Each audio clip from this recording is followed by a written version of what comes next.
Hello, hello, and welcome back to Two Chicks in a Horror Flick. I'm Felicia Connor. And I'm Tawny Ray. And tonight we will be looking at, or going over, sorry, long week, Black Christmas. I'm really excited to talk about the OG. This movie. The OG, yeah, not the new one. Didn't watch the new one. We watched Black Christmas 1974, so the original one. And before we jump into it, we're just gonna, chit chat like we normally do and talk about what we're drinking. So, Tawny, what you drinking? Well, because I've been on a cocktail kick, or I don't know, I guess, are all drinks cocktails? I don't think so. I thought a cocktail was when you mix it all together, but maybe not. Okay, well, I don't know. Maybe this is a cocktail. I think it's an old-fashioned. Jade got some bitters and came home and made one for himself. I don't actually know what goes in an old-fashioned, so he made me one. It's pretty good. It's just like Buffalo Trace, simple syrup, and some bitters, which it's not bad.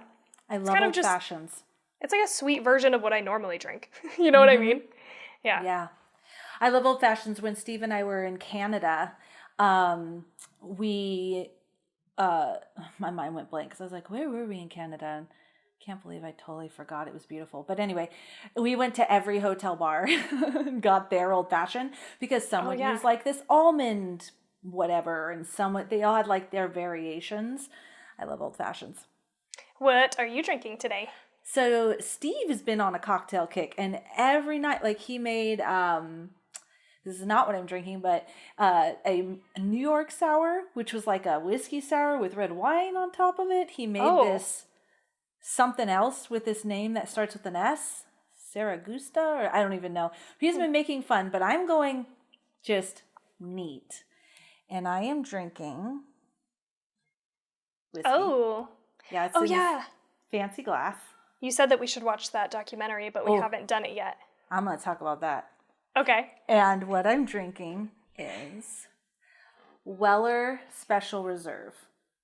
Oh. And I guess this is a good one. Yeah, that looks fancy. Yeah, I have this one. But, okay, so this one's not open, right? Yeah. And so he gave me this one to actually pour my drink, and it totally reminded me, especially Black Christmas, of, like, the alcoholic. Yes.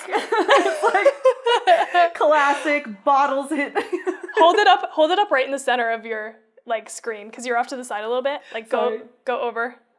Center. Oh, no, too far. Go back. Okay, great. There you go. Every time I'm editing for YouTube, our shit is always off to the side because we have to be able to see what we're holding up, you know what I mean? Oh, yeah. And so I always miss it. It's like that classic bottle that someone takes out of their purse and like Yes. There was a lot of that happening in this movie. Yes. And so, did I do that one good in the center then? There we go. Okay, we're going back, yeah. It's very seasonal looking, too, with its gold and green. Yeah. So he taught me to, like, put this glass is special because I'm going to say this lame, but, like, forces the aroma up this. I don't know if you could tell that it's kind of... curved. Like, curved, yeah. And that you put it kind of right here in the middle of your lip. And when you smell it, you open your mouth and smell with your nose and breathe in with your mouth. Oh. And then you could have all the flavors. But I've been loving this because I can only take a little bit when I drink these, and I drink them slow. And sometimes I think the sugar, like in the other ones, because I can drink them easy and sugary. But anyway, I love it. And just like Tawny said, okay, I'm laughing at myself for a moment. I had a moment with myself. But Steve and I watched this Hulu documentary called Neat, The Story of Bourbon, and it's on Hulu. Okay, so he was watching it, and he actually saw the whole thing. And when I sat down, he's like, I only watched a part of this. I'm going to rewind it. Do you mind if I watch it? Well, he had actually finished it, but he wanted me to watch it. Yeah, so he kind of tricked me. Rewound it, and I'm watching, and then I am just... The story of bourbon is so romantic and dramatic. And the people in there, and this guy that his dad worked at, I believe it was Buffalo Trace distillery, and then he worked at the distillery, and then like generations of people. And I'm crying, guys, about whiskey because they're like, He said something like, so whiskey has to be in, I think it's 15 years, I believe, but I could be wrong. I could be remembering incorrectly, but it has to be in the barrel for that long. Because actually, whiskey is white. It's clear. It gets its color from the barrel. So you can't take it out early. It has to be 15 years. So when people create their bourbon, like there was this woman creating her very first batch, she's not even going to know if it worked out or what it tastes like until 15 years. Oh my God. And then he said something like they, meaning, the people who created the whiskey, created whiskey that they would never taste. We are enjoying whiskey that the people who created it would never taste, and they knew it. And it was just so, I got chills. I'm such a dork. So at the end of it, I told Steve, I am never drinking anything but bourbon and water for the rest of my life. It was so good. It was so good. I'm excited to watch this. You've pumped me up about it. So yeah, I recommend it. Yeah. How nice. It sounds like a really interesting thing. And I've never even thought about the fact that you, as a person who makes something that is like fermented for such a long time, you may not even get to taste it. Like, that's crazy. What if when you taste it, it's gross? It's bad. What a nightmare. And now you're 15 years older. And then what do? Just like, I guess try again? Like, I don't know. You could like become a doctor in less time. Yes. Than it would take you. Whiskey. Yes. That's crazy. Yeah. So yeah, that's all about whiskey. And I've been reading The Mist. We're going to be on the Horror Movie Crew podcast talking about The Mist. Super excited about that. I'm so excited. Yeah. To be on there with their podcast. And I know, me too. I've been watching just because they put it back on Netflix. But I'm pissed that they only put the first 2 seasons.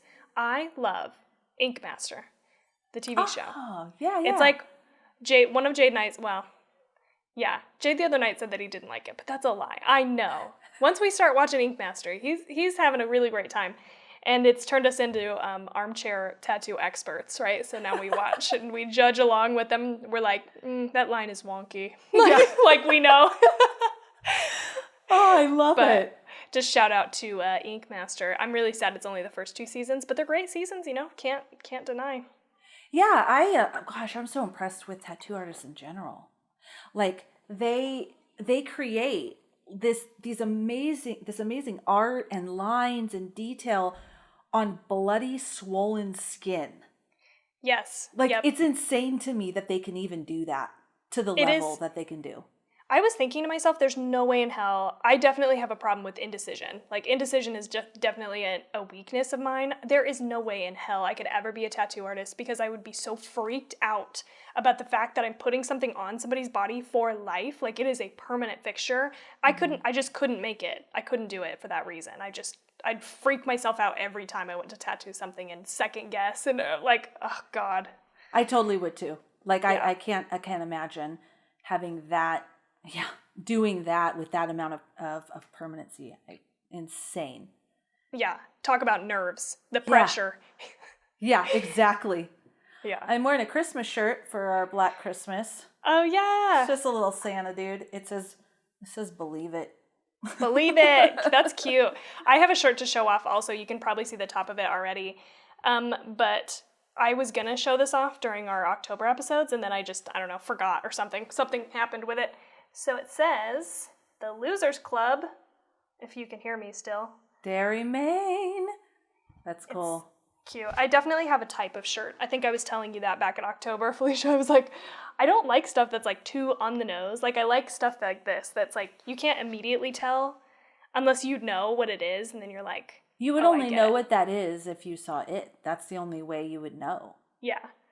Yeah. I had a shirt like that I was selling Tawny, but I got it from a place where it did the quality of the shirt wasn't that great, so I sent it back. But when I showed my husband and kids, they looked at me like, why would you wear that? The Losers Club. And I'm like, guys, they didn't know. That's the movie. What it was from. Yeah. Hello, inside joke. I also want to say that I was going to wear it like a really cute red shirt because I wanted to be all festive, but then I got shit on it at the last minute. I did this thing really last minute. I was like, oh, you know what? I'm just going to go ahead and paint my nails, like literally like 20 minutes before we go on to record. And then I'm in there trying to put it on, and I smudged my navy. I mean, you can't tell, it looks black even, it's that dark, but it's like navy nail polish on this like hot red shirt. And so I had to take it off. Jade was like, what are you doing? What are you trying to prove? Why wouldn't you just have me do it?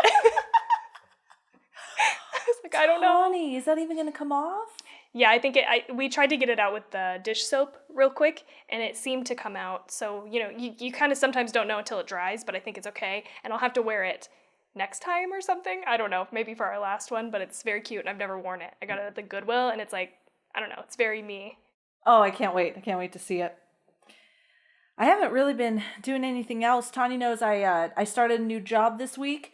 Great company, awesome team. I was telling her something, it's kind of funny, is that a couple people there had listened to my podcast. And you know, when you're, you know, trying to put your best foot forward, be super professional. Right. When they told me that, I was like, I curse a lot, you know, like I felt all apologetic about cursing, and they just laughed. They're like, that's fine. You know, one of them said, I'm old enough to hear cursing. And I'm like, no, I know. I'm not saying you're not. Okay, never mind. Let's just stop talking about it.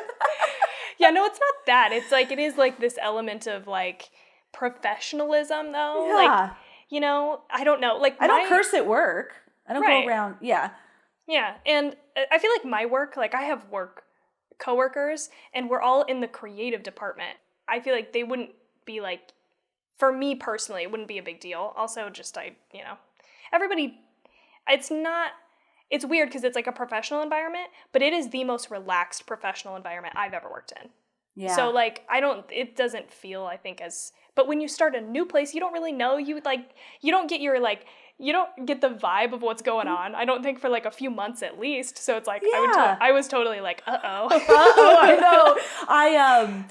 Yeah, exactly. Because it seems very cool and relaxed, and the team is amazing. But I don't know like how people feel about, you know, cursing. I don't know. I don't know, but it is what it is. It says we curse. Yeah, we put the explicit tag, and we try to remember to say it every time. So, by the way, we're going to cuss, and we're going to ruin the movie for you if you haven't seen it. Yep. And that's a great segue into Black Christmas. Yes. I just felt like it was happening, and I just wanted to keep it going. Yes.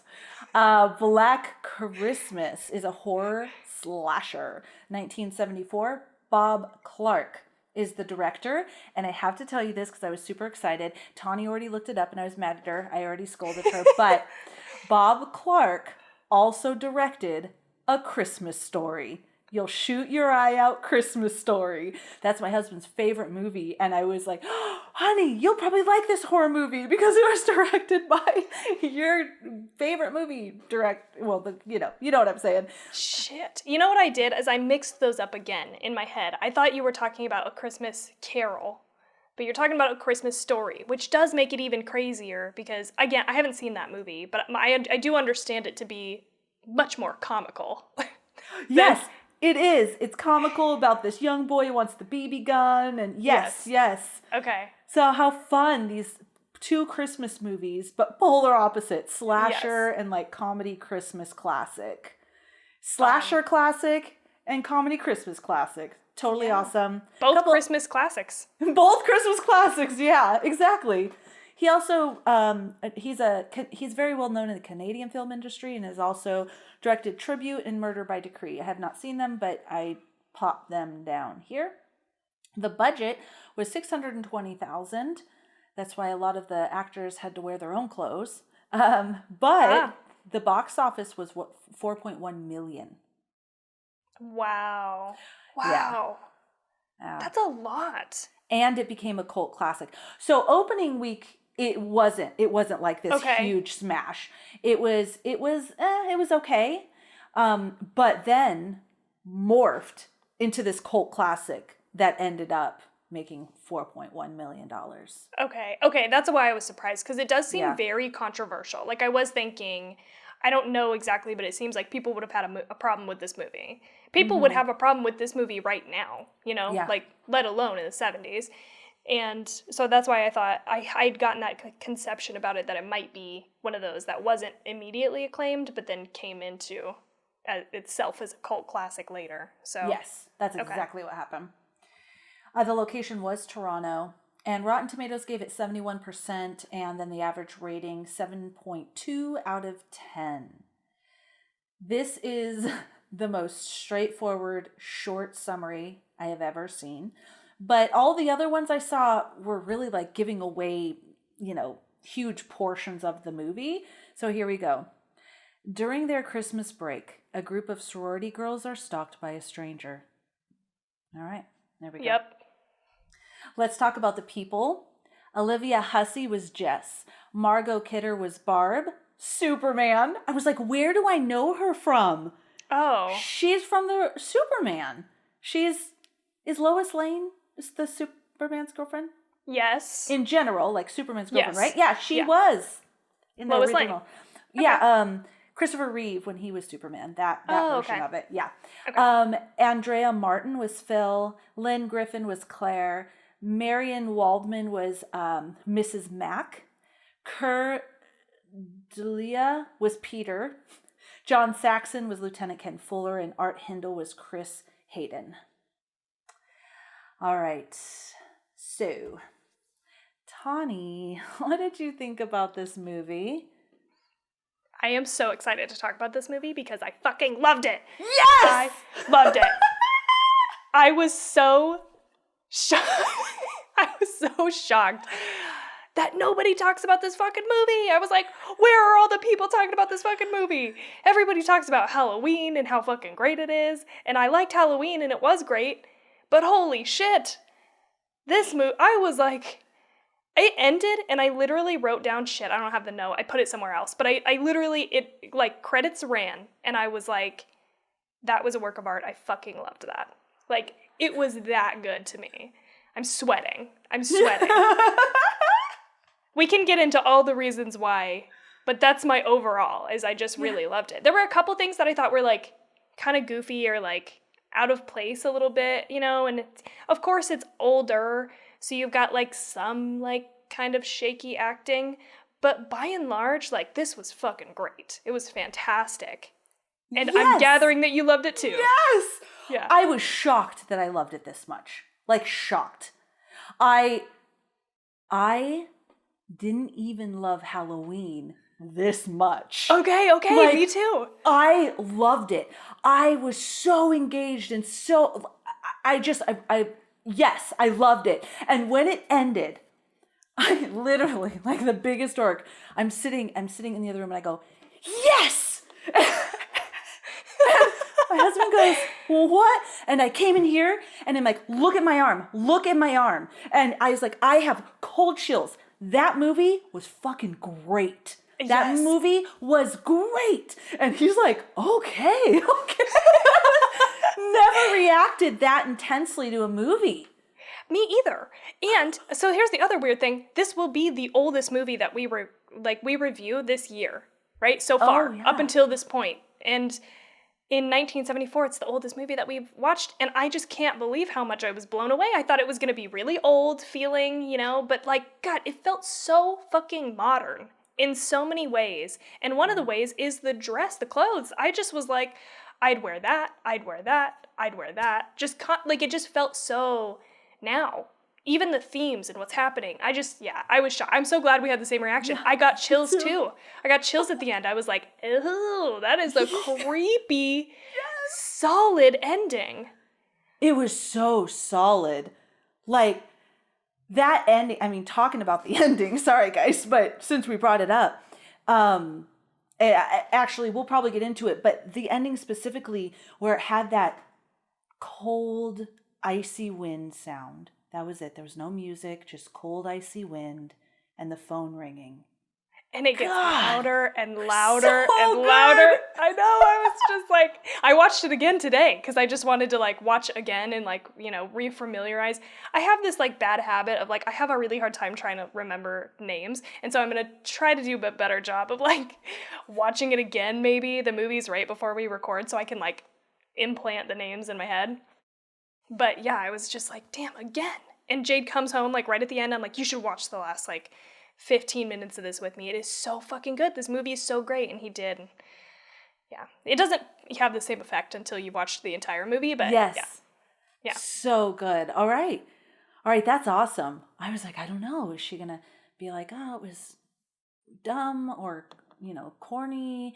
I don't know. I just had such a huge reaction to this movie. So I'm so glad you love it. I knew you were going to love it too. I was like, I mean, I guess I shouldn't say I knew, but I had a pretty good, I was like 90%. I was like, she's going to fucking, because it does feel very much like Halloween also. Yeah. In like the best ways, Yeah, in the best ways, and even better. I honestly loved all of the characters. Me too. Every single one of them, I really liked. I loved their acting. They seemed really scared. They seemed, I don't know, it was just really believable. Their actions and reactions were believable. I liked every single one of the girls, even though they were a bunch of different characters. One of my favorite characters for some reason was Phil. Like, I just loved her. I also loved Jess. I loved them all. But for some reason, I really loved her. And when she was crying and her makeup is running and she's just literally crying and then it's like, I'm sorry, I'm just tired. And I'm like, this is so believable. I know. There were lines in here that just were so spot on. I actually wrote down a couple of them. One of them is that scene that she's crying on her shoulder. And she's like, I just know it. I know she's dead. Okay, so to back up. Oh, yeah, we should probably, yeah. The first woman goes missing. She's definitely murdered by this person who's stalking them. And, but she goes missing and everybody's watching, trying to find her. And so Phil, one of the other girls in this sorority house, is like crying on her shoulder. And she's like, I know she's dead. I just don't know how, but I can feel it. And our main character, Jess, is consoling her. Hey, we don't know that. It's okay. And then she goes, how was Chris, the girl who's gone missing, her boyfriend? Mm-hmm. How was Chris? And she literally just says, he's okay. Oh, you know Chris. That's it. That's the line. And they're like so much, you get so much in those tiny words. Mm-hmm. Meaning, I mean, we've already seen Chris as a character at this point in the movie, and I fucking love Chris as a character. He comes in, he's just like, I'm getting shit done attitude, comes in, just swing into the cops. That jacket. I know, that big God, I loved him and his jacket. The big fur coat. He was a badass. He just rolls straight in there, and he's like, I want to talk to you, Lieutenant. What is going on? You need to take this seriously. Who the fuck is this guy at the front counter? Like, it was just like, he was getting shit done. And I just appreciated Chris on so many levels. Yep. And it was so nice to have this person. And like, just again, later there's a callback from Phil. Oh, you know Chris. You know how he is, right? And I loved that. That was such a perfect thing that you would actually say to your friend. Yep. Because you know each other. So, yeah, that was really great. And then one of the other lines was when she's talking to the police when they're trying to trace the call. And he calls her back and he's like, you're going to have to keep him on the phone a little bit longer. Like, we can't get this traced. And she says, I'm sorry, it really upsets me. And I just thought, like, what a fucking weirdly groundbreaking moment to have in a movie, again, from the 70s, where somebody just plainly lays out their soul. Like, I don't know why, but that line was so good to me. Yeah. And I fucking love Jess. I just feel like I am Jess.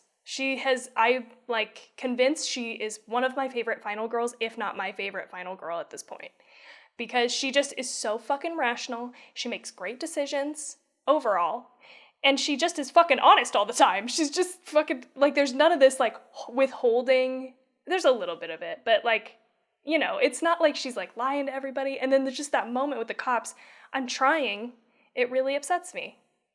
It was so, like, just vulnerable. I don't know. Sorry. Yeah, no, I love her. I would say after this, I feel like she is my favorite final girl.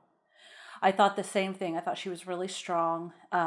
She was strong in her decisions, and even with her boyfriend, she's like, I want to marry you, and she's like, I don't want to marry you. I want to live. Yeah, she the only decision she made that I thought, come on, but I get why she did it, is when she went upstairs. back upstairs for her friends. Yeah, because I think I would have assumed that something happened to them if they weren't responding to me. And when I was screaming, and how about when she was screaming for them, answer me! It was so powerful. But I know we needed to see, what happened. So that's why she went back up. And then it actually was really great when she was down in the basement. It was so scary.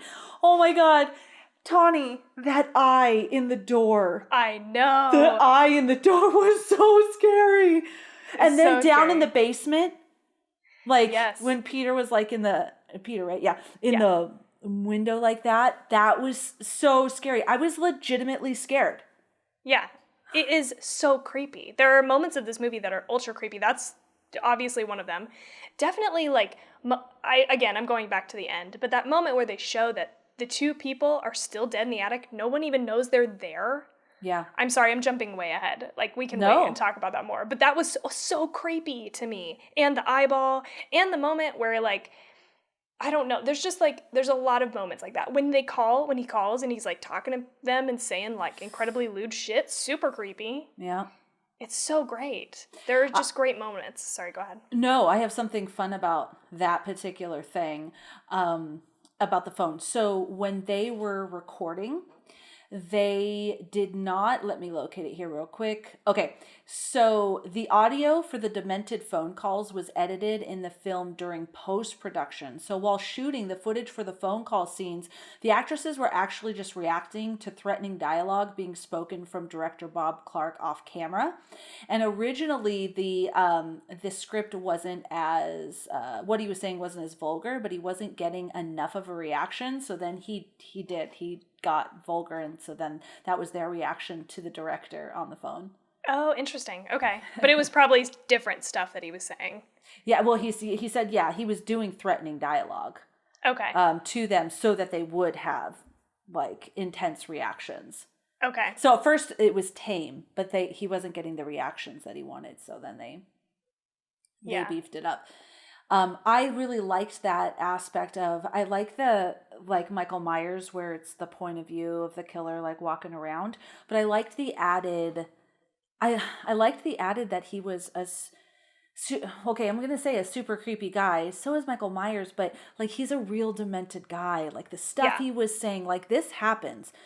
This, I think the East Area Rapist did this, the Golden State Killer, when he would prank call and say lewd things. And he obviously was suffering from a lot of, psychological issues and damage from his childhood. And I think it just made it even more creepy, if that makes sense. Absolutely. Yeah, I agree. Because it is sort of like, I think that's the thing about slasher movies that I don't, that I can't connect with, is that they're just, a lot of the time at least, like some of these franchises like Halloween or Friday the 13th with Jason. It's just like a walking thing that has no ability to communicate or what. Even though that's scary, it feels sort of like surreal. Whereas you've got this person who is just a person who is like fucked up. Like something makes them even more real. Yes, something has obviously happened to like change this person, or they just have some kind of mental illness that has never been taken care of or whatever, and it's just scary. It feels so real. It feels so grounded in reality, this movie. Mm-hmm. And that's what makes it so scary and creepy. I agree. I can really see now why John Carpenter was so inspired by this movie and then wanting to make Halloween. Me too. There's a lot of that, like you said, but even better. Mm-hmm. An even better version of that. Yeah. Sorry, I'm trying not to like over talk it because I'm so excited about this movie. No, we got to. Let's see. I loved even the being overly a character like Mrs. Mack. I loved her. I did too. I thought she was great. I loved how I just loved how she was just so obnoxious in a good way, and just this silly alcoholic woman who, when the dad came and was trying to hide like it was a prim and proper place, but then when he'd walk away, Right. she'd flip him off. Like, I don't know. I thought she was great. I even liked Barb. Is that her name? Yes. Yeah, her too, and her being overly obnoxious. I like the dynamics of all the characters. I thought that was the one thing that you were going to not like is Barb as a character. Because sometimes sometimes you have characters that you really don't like, and she is obnoxious. Like, there were definitely moments during the movie that I was like, shut the fuck up. Like, I was just like, shut up. Like, when they're in the cop or in the police, what am I trying to say? Where do police live? Station? The police station. The police station. And she's just being fucking obnoxious. I was just like, shut up. But I didn't hate her for it as a character, and actually I think it like lent some like, this is how somebody would be in a sorority house. I mean, like, to be fair, I definitely did not have a sorority experience in college. I have no idea what that's like. But I have to imagine that you just get enough people together and you've got somebody who's going to be an obnoxious, like, lewd person, right? And we're dealing with college students, even though they do look a little bit older. I feel like, you kind of sometimes forget that they're supposed to be in college almost. But I couldn't fault her for it. Like, it was obnoxious, but I didn't hate her character. I was totally the same. She was totally obnoxious. I felt like saying shut up. I loved it when the cop told her to shut up. Mm-hmm. And when her one friend was like, when Phil loves her and was kind of laughing when she was being obnoxious to Claire's dad. But then she became too much. Like, do you think it's my fault? And she's like, go to bed. Like, they pretty much shut her down. And I really liked that. It was realistic. The only thing that I'll say I didn't like about Mrs. Mack, going back to Mrs. Mack, is I was sort of super confused about what, like, I was like, what is happening with this, like, liquor thing? The one moment that killed me is the time that she, like, used it to rinse her teeth. I was just like, okay, this part is zany. Like, I don't know. They could have just cut that part out. It was just very weird. Like, you're in a sorority house with all these other women who are drinking. Like, I just don't understand why she would have to be, like, sneaking around, She's got, because she's the house mom. So she's responsible for the girls. She's supposed to be, like, responsible for the girls. But I get what you're saying. I mean, they're college girls. Like, I guess I could get how you would want to hide that from Claire's dad, right? But, like, the other girls in the house, I just didn't, it was weird to me. But zany was a good way to put it, though. Her whole thing was so comical and zany, where all the liquor was hidden and, stuff like that. I was on board until the toilet liquor. Oh. And then even on top of pulling it out of the toilet tank, she swishes it around, and then doesn't even have she doesn't even swallow it. She just spits it back out. I was just like, what the fuck am I watching here? Yeah, it was gross too. What? That made no sense. That was the one thing that I was just like, well, that, and I can't remember what my other thing was, but there was just a couple moments that I felt like were kind of out of place, and that was one of them. But again, I liked her as a character. She was fucking funny, and I appreciated her. I liked how she was. It seemed like the girls really loved her. Like, they had a great dynamic with the girls. They were cute, and they were funny with her, and they were like, put it on, when they gave her the gift of the, like, moo-moo. She's like, I'm not going to bed. I thought that was very funny. Yeah, she's so cute. Yeah. As far as what you were talking about, the actors, so they were portraying teenagers, so, new in college at the sorority house, or, young 20s. But in fact, the oldest actor to portray a college student was Peter, who was 38 years old at the time. Oh, damn. Lynn Griffin and Olivia Hussey were 22 and 23. They were the youngest. Okay. So it was everything between him at 38 and them at 22 and 23. And everybody else was in between. They definitely, especially Barb, did not look like a teenager. But I loved him. I don't think it was necessary. No, it wasn't. I just, I think it's just the juxtaposition with her acting so immature versus looking so much older than, like, the maturity, which I guess it's, you can have like a 50-year-old that's immature, but that's all I was saying, and is in regards to the immaturity level.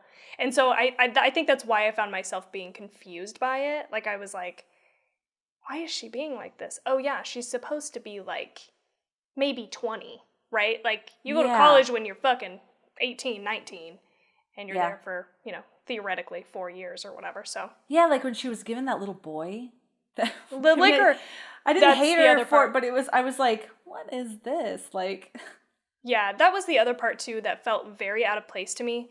I'm glad you said that. Is the whole like Santa and them being there with the kids. Like, there was just so much about that scene that I was like shocked by, because they're like, the guy's like cussing up a storm in front of these kids. He's like whatever. What does he say? In the span of like 10, not even 2 minutes. In the span of 2 minutes, he says like, ho, ho, ho, shit. And then he's like, well, they were supposed to go with me, bitch. And she's like, oh, isn't Santa naughty over there? And he's like, ho, ho, ho, fuck. Like, I was like, I mean, this is like an older, and I'm shocked. I mean, like, we like to cuss a lot, right? So you wouldn't think that I'd be shocked, but I was like, could you take it down a notch in front of the children? And then she's like feeding the other kid liquor. She's all, he's schnockered. It's just like, this part is weird to me. Like, this feels off the rails. That part was weird to me too. Yeah. I agree with that. I totally agree with that. It was so bizarre. I mean, maybe people act like that, but I just can't even imagine. Whose kids were that anyways? I mean, I get they're like putting on this Santa thing for like, what, kids in the neighborhood or something? But it was just weird, random little group of children with no parents. They did say something to the effect of like, I can't remember what word they used, but maybe it was something like disenfranchised kids, or it was like, it was, they implied in some way these kids were, I don't know what word to use like here. Orphans? Yeah, or something. There was like something that they couldn't have like a normal Christmas experience. I wish I could remember the word they used. They sure didn't have one. No, they did not. That sure didn't help.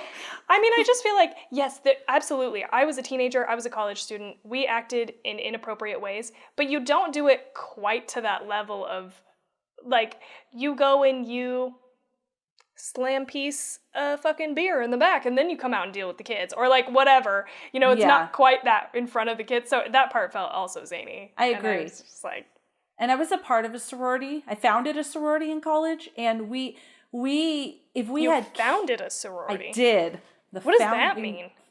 I started a sorority at the campus I was at. When I went there, they only had a couple sororities, and I was like, you know what? There needs to be more options. So I'm the founding mother of a sorority, Theta Alpha Sigma. And they have a second chapter on Cal State Monterey Bay. So shout out to those sisters. A sister went over there to college and started a chapter. So really, really cool. If I do say so. No, I'm just kidding. That chapter is really cool. Those girls are killing it. But we wouldn't do that with a bunch of children. Right. Hold an event with children and get them drunk. It was like so over the... Yeah, if you want your sorority shut down, like, real quick. Right. Like, they still have to fucking answer to somebody. I don't know. Even beyond Mrs. Mack, okay? Yes, exactly, because she was okay with it. Oh, my God. I did not know that about you. Okay, so I want to know about this sorority vibe versus a real sorority vibe. Did you, like, live in a house with a bunch of other sorority sisters? Is that what you call them? I have no idea. Yeah, they're sorority sisters, yes. I've only watched movies. They all called sorority sisters. And so I went to an all-girls Catholic college, and we were up on a hill in the college is up on a hill behind. Remember I told you? Yes. Yeah, Ratchet was filmed there. They shot there, yeah. Yeah. And so we were on campus. And so we all lived on campus. We did go and look about renting a house. I remember I had already graduated because I started this when I was a junior in college. And so the other sisters at one point wanted to go get a house, and we didn't end up doing it. There's there's just like not the best areas in LA as well. And so Yeah. to try to find one close enough to the college in a good area is really expensive. So they ended up not doing it at that campus. So no, but we did live in the dorms, and I would say it's spot on in all the personalities, right? Okay. You have people that would drink and curse, and you would have someone who was really not comfortable with that. You know what I mean? So the personalities is definitely, that's totally true. And there are sorority houses like that. We just didn't live in one. Like if you go to USC and UCLA, they have actual houses like that with sororities. Okay. I think at USC it's called, or UCLA, I'm not remember, it's Sorority Row, where it has all the different houses for the sororities lined up. And we went to some fraternity parties and sorority parties there over at UCLA because it was our sister school, and it was crazy, just like the movies, for sure. Yeah. Okay. And what made you like start a new one? Like what was missing that you brought with the one that you founded? When I went to that school, they had two main sororities because it was a smaller school. They had one sorority that was a social sorority, specifically social. Then they had another one that was a service sorority. And I remember I thought, okay, I'm having a college experience. I want to join one of these bad boys. The service one, anyone can join, and you do service. You do, philanthropy, a lot of different service events and stuff like that. And then the other one was social, so you had to be invited. And the auditorium was packed with girls. So not only, I was thinking, because I overthink things, not only are this sorority is not getting girls who really want to be a part of this sorority. There's no other option. If I want to be a part of the sorority, I have to be a part of this one. So it's not fair to them, and it's not fair to all the students, because if I want to be a part of the sorority, I have to be a part of this one or nothing, whether I gel with the girls or not. So I went to the student activities and I was like, I want to start a sorority. I want to start a social service sorority where we do both. I didn't like the idea of also shaming people to join, like embarrassing them, circling, flaws on their body in public, like that hazing sort of thing. I don't agree with it. I wouldn't subject myself to that to prove myself to anybody.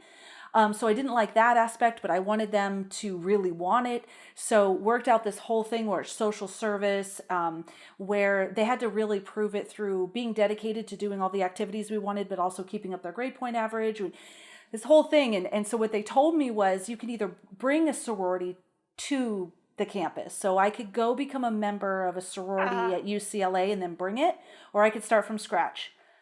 So I started from scratch. I wrote the Constitution. I did all of that. And I remember I was just standing there. It was like open house day or something odd. And I was sitting there at the end of like the campus ministry, because it was an all-girls Catholic college, table. And I had my little clipboard. Hi. This was my first semester, by the way, because I was a transfer student. Okay. I'm starting a sorority. Would you be interested? Like, I didn't even know anybody. And so some girls, the founding sisters, they signed up, and the rest is history. Wow. And it was super exciting. And Monterey State Bay is really big and pumping. Like the sister that went over there and started that, the sisters are super active. It's really great. That's awesome. So that's so that crazy. story. So crazy. Okay. I love it. Super fun. It was amazing. I remember, gosh, when we would have pledge week, I remember going to an event. I had long graduated and going to an event, and all of these girls that were pledging would line up, like all nervous, to meet me and give me the secret handshake. And it was so surreal. Because you have a secret handshake? Yes, we do. Oh, okay. And so, and like to do the greeting, I don't know if I'm supposed to say that. No, I'm just kidding. So, and they were so excited, and it was such an honor and such a trip. I remember I was a single mom at the time, and I brought my two little girls, and they're like, whoa, these people really like you, Mom. Wow. Why do these people like you so much? But it was just like, because they put so much into it to be a part of the sorority. And at that time I had long graduated. And so they, it was just such a cool experience. Anyways, hopefully everybody wanted to hear that sorority. That is super interesting. I mean, I'm sure our listeners feel the same way. That is like a nugget of information that I would have never known about you had we not started talking about sororities because of this movie. That is so cool. Yeah, that's right. We probably would have watched some sorority massacre at some point in the future. And I would have brought it up. Yeah. Shout out to all the Theta Alpha Sigma sisters out there. Super cool. I don't even know what but yeah, so the personalities and all the different types of people, spot on, because that's truly what you get. Yeah, I liked how much there was a network of, like, they were so connected with each other, and it did make me feel like this seems like how it would be, because if you live in a house with a bunch of other women, they're gonna know when you're there and when you're not, probably, right? Like, you kind of become friends, and so I really liked how they really kept tabs on each other, and they knew, oh, she didn't show up for her dad, well, who's the last person to talk to her? And Jess goes to talk to Chris, her boyfriend, hey, is she with you? Nobody's heard from her. Like, she was supposed to meet her dad. Everybody is just able to recount very quickly. Where is she? Who is the last person that saw her? It just was, like, neat. And I just wondered, because I've never been a part of a sorority, like, is that reasonable? Yeah. It's 100% real. Because when you're talking about your sisters, they truly are your sisters. All of my sorority sisters at the time were at my wedding. One of my little sister is the godmother of my oldest daughter. Like, we were always together. We ate together. We had classes together. We were always together. We did stuff together. We had certain nights of the week that it was our social night where we went out and hung out together. And we study halled together. Like, so it really was like that. We would know where we were. We would know what we were up to. Absolutely. And we didn't even live, we did kind of, we lived on the campus, right? Together. Yeah. So that is absolutely realistic. Interesting. I'd be into that shit. If I was if I went to a regular college, I would have been like, yeah. At first I would have scoffed and thought that shit was dumb, and I would have avoided it. Maybe I wouldn't have gone, actually. But I do love, like, socializing with people, and, like, man, I love a good work happy hour, and, like, yes, I love a good work happy hour, and I love a good, like, work, like, team building activity. Like, I know there are, like, sets of people out there who, like, kind of hate this shit. Like, they're like, oh, I feel forced to go, and I don't want to go, and I'm just like, I'm here. Let's do this. I'm early. Hello, everybody. I'm going to shut down this happy hour talking to the person that I least expected to be talking to for 2 hours at the end of this. Who's ready? That's me. Yes. I love that stuff too. The only thing I don't like is that thing where you have to hold hands and you're in a knot and you have to climb over each other. Oh, God. I've never done that. I don't like that. I don't even know what that is. I don't even know what that is, but let's trust each other and do this thing and we have to wiggle out. I don't like that. No, I love like happy hour and all of that. So much touching fun. each other? No, that's not for me. Let's not touch. Socializing. Yes, I'm there. You know what I thought about this movie too? It's one of our fears that we've talked about a lot of someone lying in wait, and specifically up there in that hole in the ceiling, chilling, waiting to come down when you're least expecting it. Super creepy. I didn't know that this was going to be the call is coming from inside the house. Like, I just didn't know anything about this movie. So I was like, oh, shit. Like, you kind of get the sense in the beginning of the movie that's what's going to happen. But I just was like, that's awesome. And it is so creepy. And the fact that he's up in the attic and nobody even knows. And at the end, nobody even still knows that there's 2 bodies up there. It is so scary. I was hoping it was going to be. I was hoping. Like, I was on edge as they were tracking the call. The call's coming from within the house. Please, please. Like, I was, like, waiting. Oh, my God, it's going to happen. And then he's like, the call's coming within the house. And I'm getting him now. Cold chills. Yes. More about that, actually. He was partially inspired by the urban legend, The Babysitter and the Man Upstairs, and a series of murders that took place in Montreal. But here's the thing. They don't say specifically there's kind of this back and forth on what exactly the murders are. So I think he said, or it is documented, that it was murders that took place in the Westmount neighborhood, which is a real like ritzy neighborhood of Montreal, Quebec. But going back, the only murder that happened before the movie was made in that particular neighborhood was 14-year-old George Webster bludgeoned his mother to death and then tried to bludgeon some other family members. There's just like you can't find much about it. There's just like a little news article that some woman, if I got this correctly, that was in the area but lived in Australia, like brought it back with her. But there's not much else.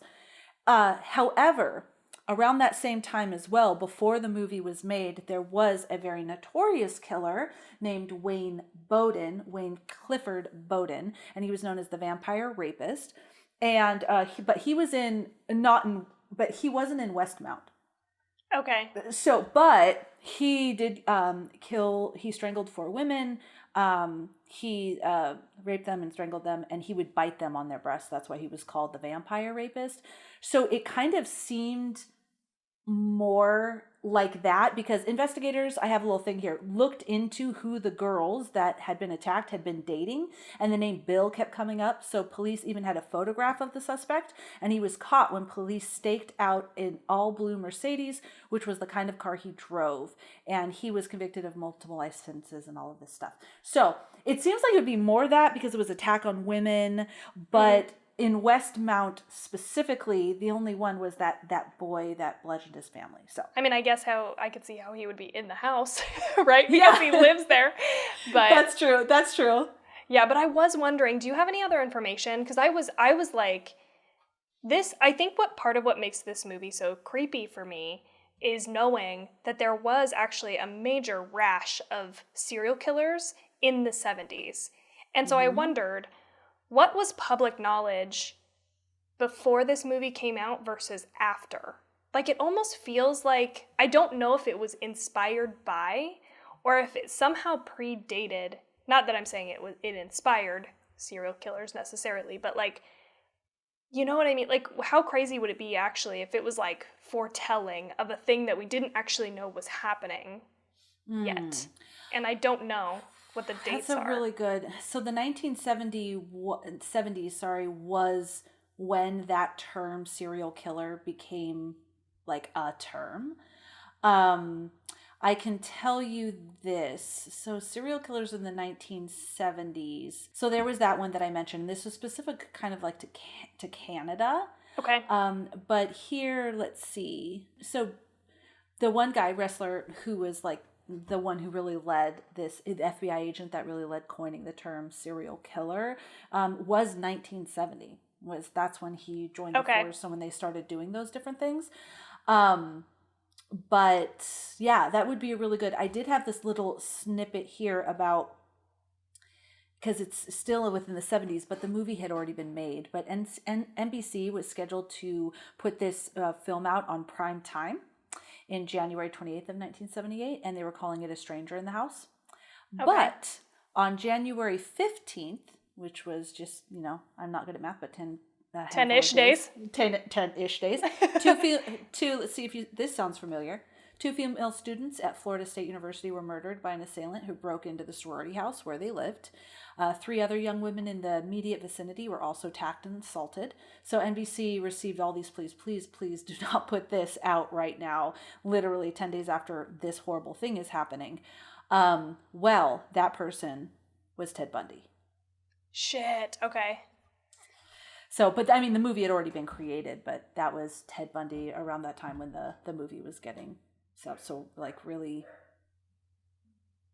this is going to sound horrible, timely in the sense that, you know what I mean? Like, I bet people, when they saw that movie and so close to what was going on with Ted Bundy, it was, creepy. You'd almost think that they made it about Ted Bundy. That's exactly.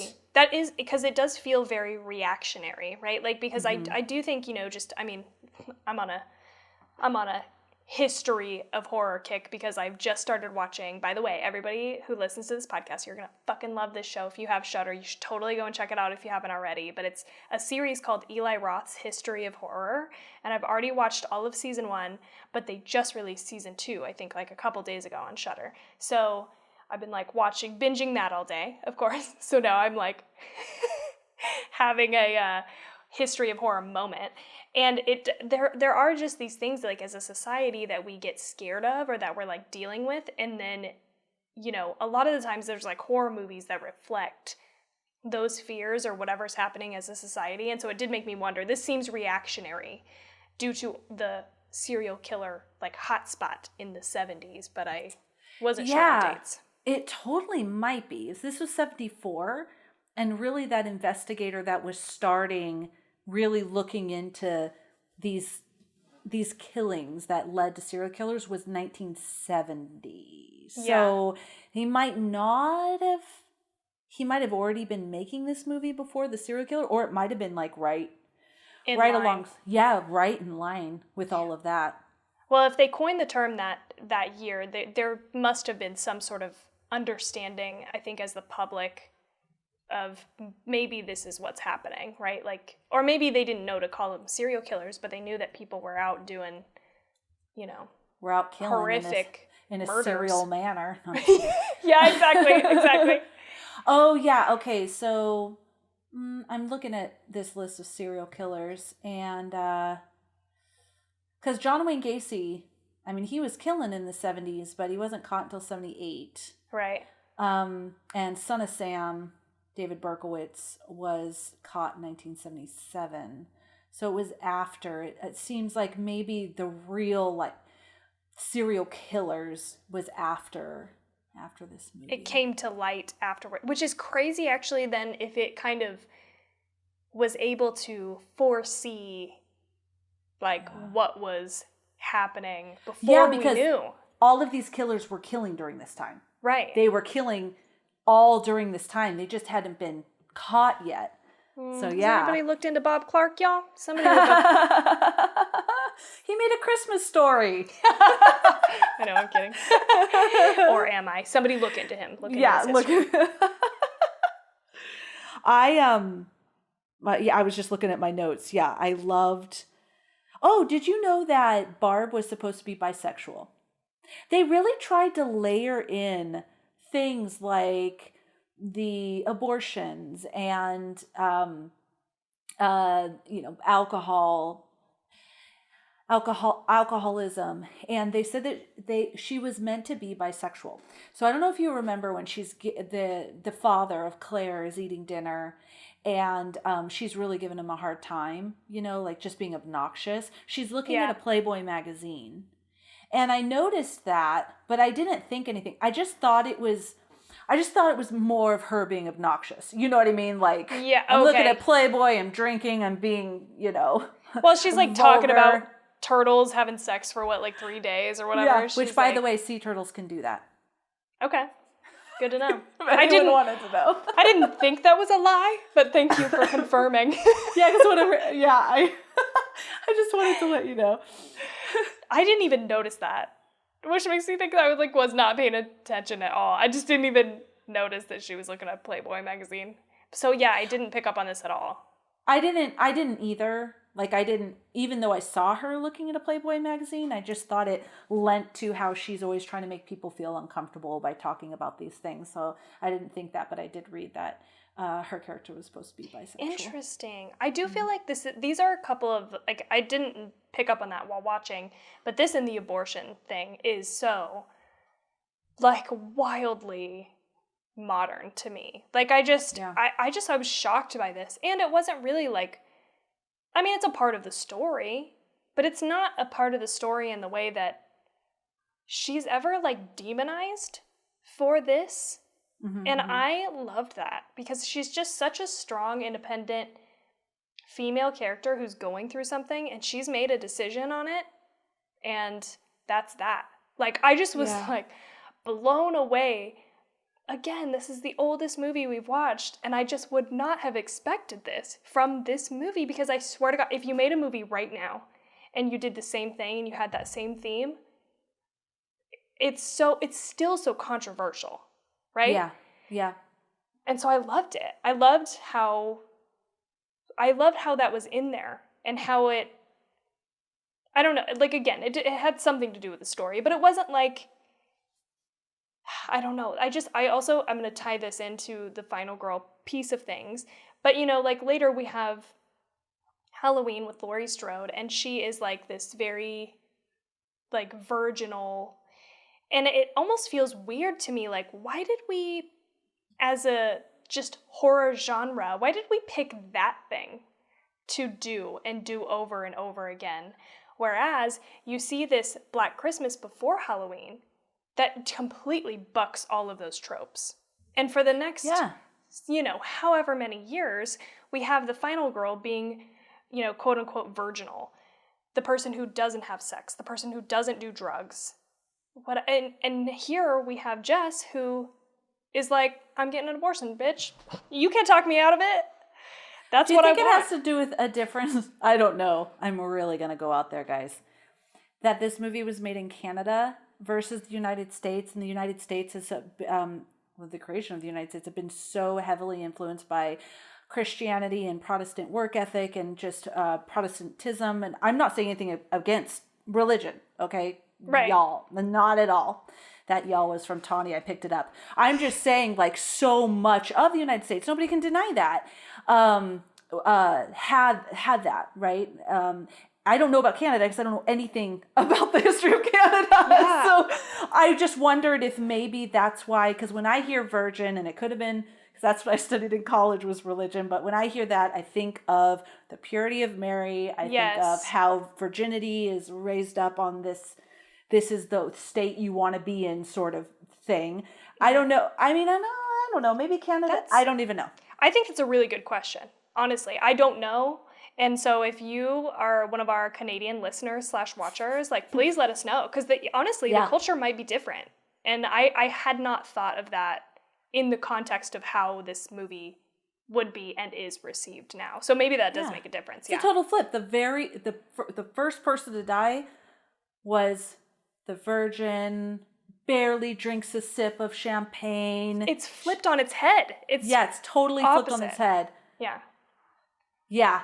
So I will say something about the abortion. So through some critical evaluations of the movie, interpreted the subplot with Peter and Jess as a feminist statement that defended a woman's choice to have an abortion, while also pointing out that this film came out a year after Roe versus Wade. Bob Clark and Olivia Hussey have dismissed such evaluations and claimed that the subplot was politically neutral and not meant to promote any pro-life or pro-choice message. It was simply meant to give the characters something to do and talk about in the film in between the murders and the investigation. Yeah, I get. I guess that's what I'm trying to say by, like, when I'm saying, like, it doesn't have so much to do with, like, it's almost, what I'm saying is it's, like, not a focal point. It's a part of the story, because that's who this person is and that's what they're dealing with. But it does feel like it's not really making any sort of statement. It's a brave, side conversation to have, though, right? For sure. I mean, because they didn't necessarily have to even, she didn't have to be pregnant. It could have been him begging her to marry him.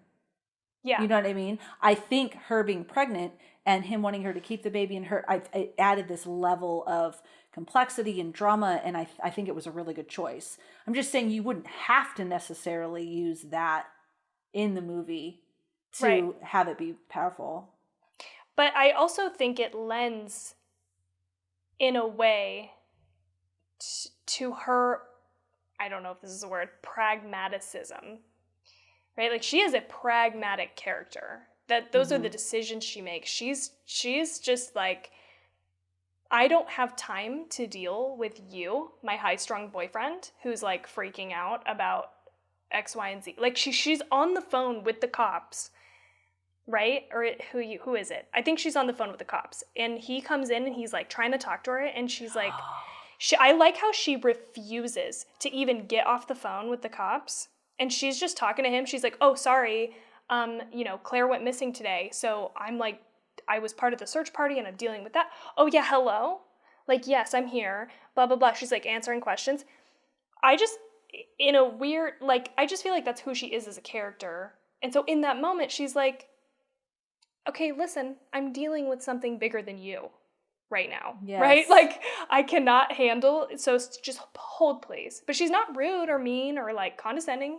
She's just like, oh, okay. Like, I'm dealing with the cops. And I also just feel like, you know, her as the character, she explains later, we had a conversation early in our relationship. Do you remember where you said what you wanted to do and I said what I want to do? Well, marrying and having a baby is the antithesis of what I want to be able to do in my life. Mm-hmm. So, like, it just adds to the, it's not, it doesn't feel, I know that they said that it was just a thing in there for them to have conversation about, but it doesn't feel thrown in. It does not feel, it doesn't feel random to me in any sort of way. I agree with you on that 100%. And I also agree, I wrote notes here. God, Peter is a self-centered brat. Oh my gosh, he makes me want to barf. Like his whole thing where she was like, Claire's missing, a child was found, you know, dead in, and we'll talk about that too, in the park. And he is like, oh no. So we got to talk about this, blah, blah. God, he was just such a sniveling fuck. Like, okay, so whatever he was doing, he's playing the piano to, I don't know, he was already a part of the conservatory, so I don't know what he was doing he was auditioning for something, right? Right. And, well, first of all, and this may be a dick thing to say, but I'm just saying, at that level, where you're at this university in the conservatory and you're auditioning, you better be able to get your shit together, keep your shit together to pass an audition and not totally crumble because something emotional happened during the day, for crying out loud. Then he bashes the piano. He totally shouldn't have got whatever those dudes were there to give him. I don't even know why those guys were there, but he shouldn't have got it. He was just so obnoxious and wandering around all the time and just like, now, I'm not trying to be a dick. I get it would be incredibly painful and sad. That is something I've thought about before. As a woman, I'm like, I don't want to have a baby, and the man wants to have the baby. Right. You know, and I have so much control as a woman because it's my body.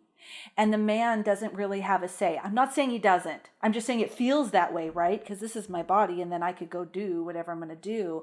And so I get that he was emotional about that. Right, it was just how he came across. Like, yeah, your friend's dead or your friend's missing, whatever. I need to talk about this. And I don't want to belittle that because I totally understand, you know, that, you know, he wants to keep the baby. He feels like he has a little power. It was just more how he was so self-centered. Like, she's frantic and she's on the phone with the police. She's like, how did tonight go? How do you think it went? Like, no responsibility for himself. You ruined my life because you came in and did. And even when she's saying a little girl died in the park, he was like, really? And then all of a sudden he was just like, so we got to talk about this. It was just, he was obnoxious. There was some like major projection happening too, where he's like, you don't care about anybody but yourself. And it was like, bitch, you only care about yourself. Like, you could care, sometimes I fuck this up, because people say, like, I couldn't care less, but that's not the right thing, right? Like, or I could care less. He could not care less. Am I saying that right? He could not. Yeah, I think that makes sense. Like, that he cared so little that there was no way for him to care less. Right, yeah. So he could not care less about the fact that somebody was missing and a little girl died. Like, he was like, oh yeah, that sucks. But like, also, my life sucks now because like I didn't get whatever I was doing. And I love that moment where he's having kind of a fit and he like breaks the ornament in his hand. And he's like, you can't have an abortion. Like, look at what you're doing to me. And she says, look at what you're doing to yourself. That was another line that I loved. I was just like, 1000%. She's like, I don't have anything to do with what you are doing right now. And it does seem like now that he didn't get whatever he wanted with the tryout, we don't really know. They don't really ever explain what's happening there, but he's trying out for something and he doesn't get it. And now it feels like because he didn't get that thing, he's like all invested in now marrying her and having a child. And I also agree that it does feel sort of like there should be a conversation, right? As two parties that took part in something that resulted in a child, they should have talked about, like, I get that, and I get how he would feel left out of that conversation and how she's just made the decision. But also I can see both sides. I can see how she's like, well, I've made the decision because this is not what I envisioned and what I want for my life. And so for him to be so like cavalier, he's like, we're going to get married. And she's like, and she handles it very well too. She's not a dick back to him. She's like, she just looks at, this is another moment I loved. She just looks back at him and he says, well, say something. And you can tell that she's like mulling it around in her head. Cause she's probably like, what the fuck? We're gonna get married? Cause I would be like, we are? Like, we haven't talked about that at all. Yeah. So anyway, I'm playing off of what you said. Like, it does add this like layer of pressure almost as far as he's concerned. But she just goes, do you remember when we had that conversation and blah, blah, blah, like there's things I want to do. I just think, it's such a powerful, nugget that this movie is built around. Yes. Yeah. I agree. I also loved that terrifying the little girl because that was another thing that was, so if we're talking about premonition, that was another thing that was going around with serial killers, right? And the little girl that was killed in the park. Actually, Ted Bundy killed a little girl as well. So how creepy is that? He killed sorority sisters and a little girl. Oh, that is creepy. That's creepy. But that whole element, it was heartbreaking. I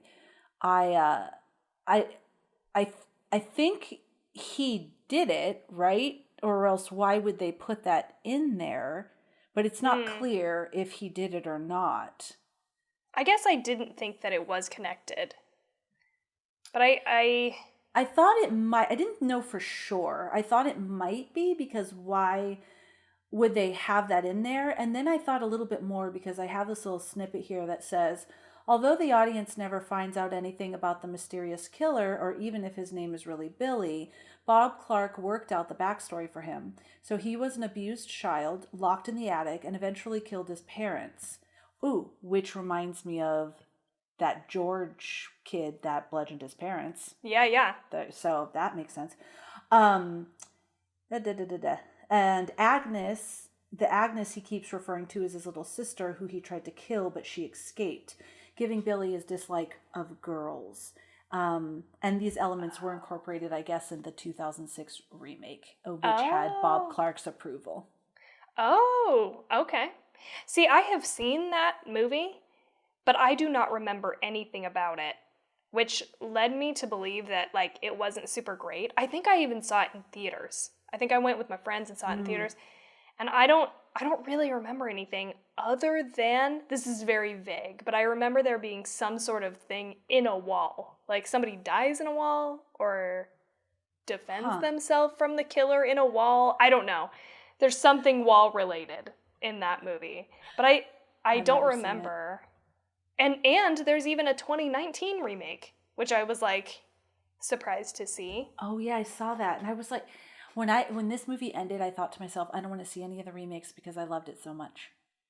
Like, I felt nervous to watch any janky remake. And the remake might be great. I don't know. I haven't seen it, so that's not my official review. I just felt very hesitant about watching it because I thought it was so good. That's how I feel too, though. I am nervous because I feel like this is so prolific. Like, how are they going to do a remake of this movie in a way that really, I don't know, respects the original? I'm not sure. Yeah, I agree. Maybe Rob Zombie would do a good job.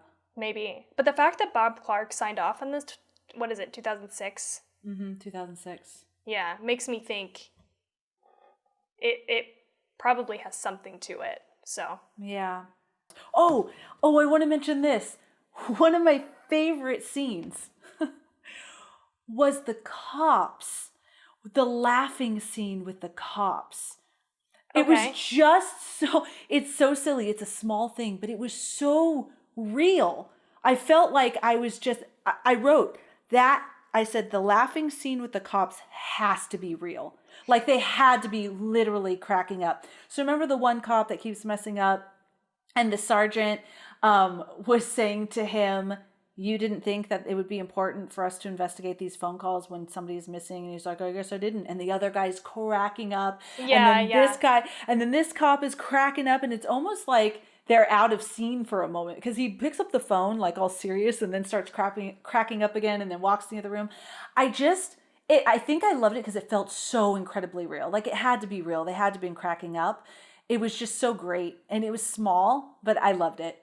Yeah, I liked that part too. And the second time I rewatched it today, I was like, I was like, oh, this actually seems kind of silly until I remembered that the reason why he's laughing is because the one cop is watching in the background as the other cop goes to call it and it says like fellatio or whatever. And he's waiting. He's not laughing because of whatever just happened. He might be starting to laugh because of that, but he's also laughing because he's waiting for the other guy to see fellatio on the piece of paper. And I fucking love this guy. What's his name? Lieutenant Fuller? Yep, Lieutenant Fuller. I'm going to call him 70s Zac Efron. Ken Fuller. Oh yeah, I love this guy. So 70s Zac Efron was like, he starts to laugh, right? Like, because he can't help but think it's funny, right? Like, yeah. And I liked that part. And the other part that I liked that was similar to this is when he's in the sorority house with the girls. And they're like, oh, the other girl in the house is Barb. She's upstairs sleeping. And he goes, oh, is that the woman who was at the station tonight? And they both giggle to themselves in the background. And they're like, yeah. And he laughs too. And he goes, let her sleep. Like, that part also felt so fucking real to me. Yes. It was so good. It was so, so good. I totally agree with all of that. I have a little bit about him. This is kind of sad, though. Oscar-winning actor Edmund O'Brien was initially cast as Lieutenant Fuller, and he accepted it. Bob Clark, however, saw danger signs when he was collected at the airport, and they found him in a wheelchair. He did get up from the chair and walk, giving them some relief. But at lunch later, he became convinced he was in a hotel room and not in a restaurant. It turns out he was suffering from Alzheimer's. Oh. So Bob Clark has said that if the film hadn't required outdoor filming in freezing Canadian weather, they probably would have kept him on. Co-producer Jerry Arbiad had to be the one to tell the actor he wouldn't be able to do the part, and recalled witnessing this Oscar-winning actor in tears at the news as one of the most traumatic memories of his life. Oh, man. With production set to begin only days later, had John Saxon not come on board last minute to fill the role, the film would have been canceled. Wow. Just one person, linchpin. That's crazy. So sad. That's something, well, one of my biggest fears is losing my mind, not having control of my mind. And just to, he probably sensed it. I mean, I don't know how that goes, but to be told no, this is a thing and you can't act in this movie. And that's his passion. Sorry to bum everybody out, but that was something I wanted to mention. That is a bummer, but this guy, what is it, John Saxon? Mm-hmm. Does a fantastic job. Not to take anything away from that other actor. He does. He's great. Okay. No, I'm saying Saxon. Oh, Saxon. Okay, yeah. He's great, right? Whenever I hear, I've not heard stories like this. This is pretty devastating. But stories about they wanted this guy and or this woman and they were gonna do it, but then this person came in. I can't recall a time I was ever like, oh, bummer. They should have went with the original person. I can't even remember a time. Yeah. He was really great. Sorry. That was so sad. Here, I have a few more sad things, and so then we'll just get through it. We'll just keep it all in one. Okay. Okay, so Olivia Hussey for years turned down offers to appear at annual screenings of the film in Los Angeles, not out of dislike for the film, but shyness around large crowds. And also, she doesn't like horror films because they're too scary. Okay. But Bob Clark, who frequently attended, would always ask her personally to please go with him. So one year, she finally agreed and attended alongside her director and John Saxon. 3 months later, Bob Clark and his son died in a car accident. Oh my God. Wait, who is this again? Remind me of which character. Jess. Okay. Jess and Lieutenant Fuller are Got the it. ones that finally went with the director. Okay. Oh man, that's sad. And this one, Marion Waldman, Mrs. Mack, would only do one more film after this one called Phobia in 1980 before her untimely death in 1985 at the age of 60. Shit, dude, didn't John Saxon die too? I think he died like 5 months ago. Oh. I just saw something in the quick research that I did. Fuck. Damn it. He did. John Saxon, July 25th, 2020. Oh, man. He was a handsome old man, even. God, he was good looking, yeah? That's why I'm calling him 70s Zac Efron. I mean, I don't know what he looked like when he was older, but... No, he looks good. I'm looking at a picture. He's tan. His cheeks are rosy. He looks good. I mean, I guess this movie was a while back. Like, it's not like, we can expect everybody to be living, but that is sad. It's sad. It feels like a lot of deaths from this movie. Yeah, a lot of deaths. Something cool, though, along the lines of how we were talking about Jess and just how confident and assured she was. A strict rule that Clark had set for himself when it came to writing the female characters was to never objectify them sexually or give them nude scenes. He wanted the college girls to come off as real people and not disposable horror characters waiting to die. 100%. I think that's part of why I like this movie, and I didn't realize until you just said it. But there is no objectification. I don't feel, as a female watching that movie, I don't feel fucking disrespected in any way, shape, or form. Nothing. It's so... Nope. Yeah, it's so interesting, actually, to have a movie from a, female perspective, especially that long ago. Yeah. And directed by a male. I don't know. They just did not feel... What's the word?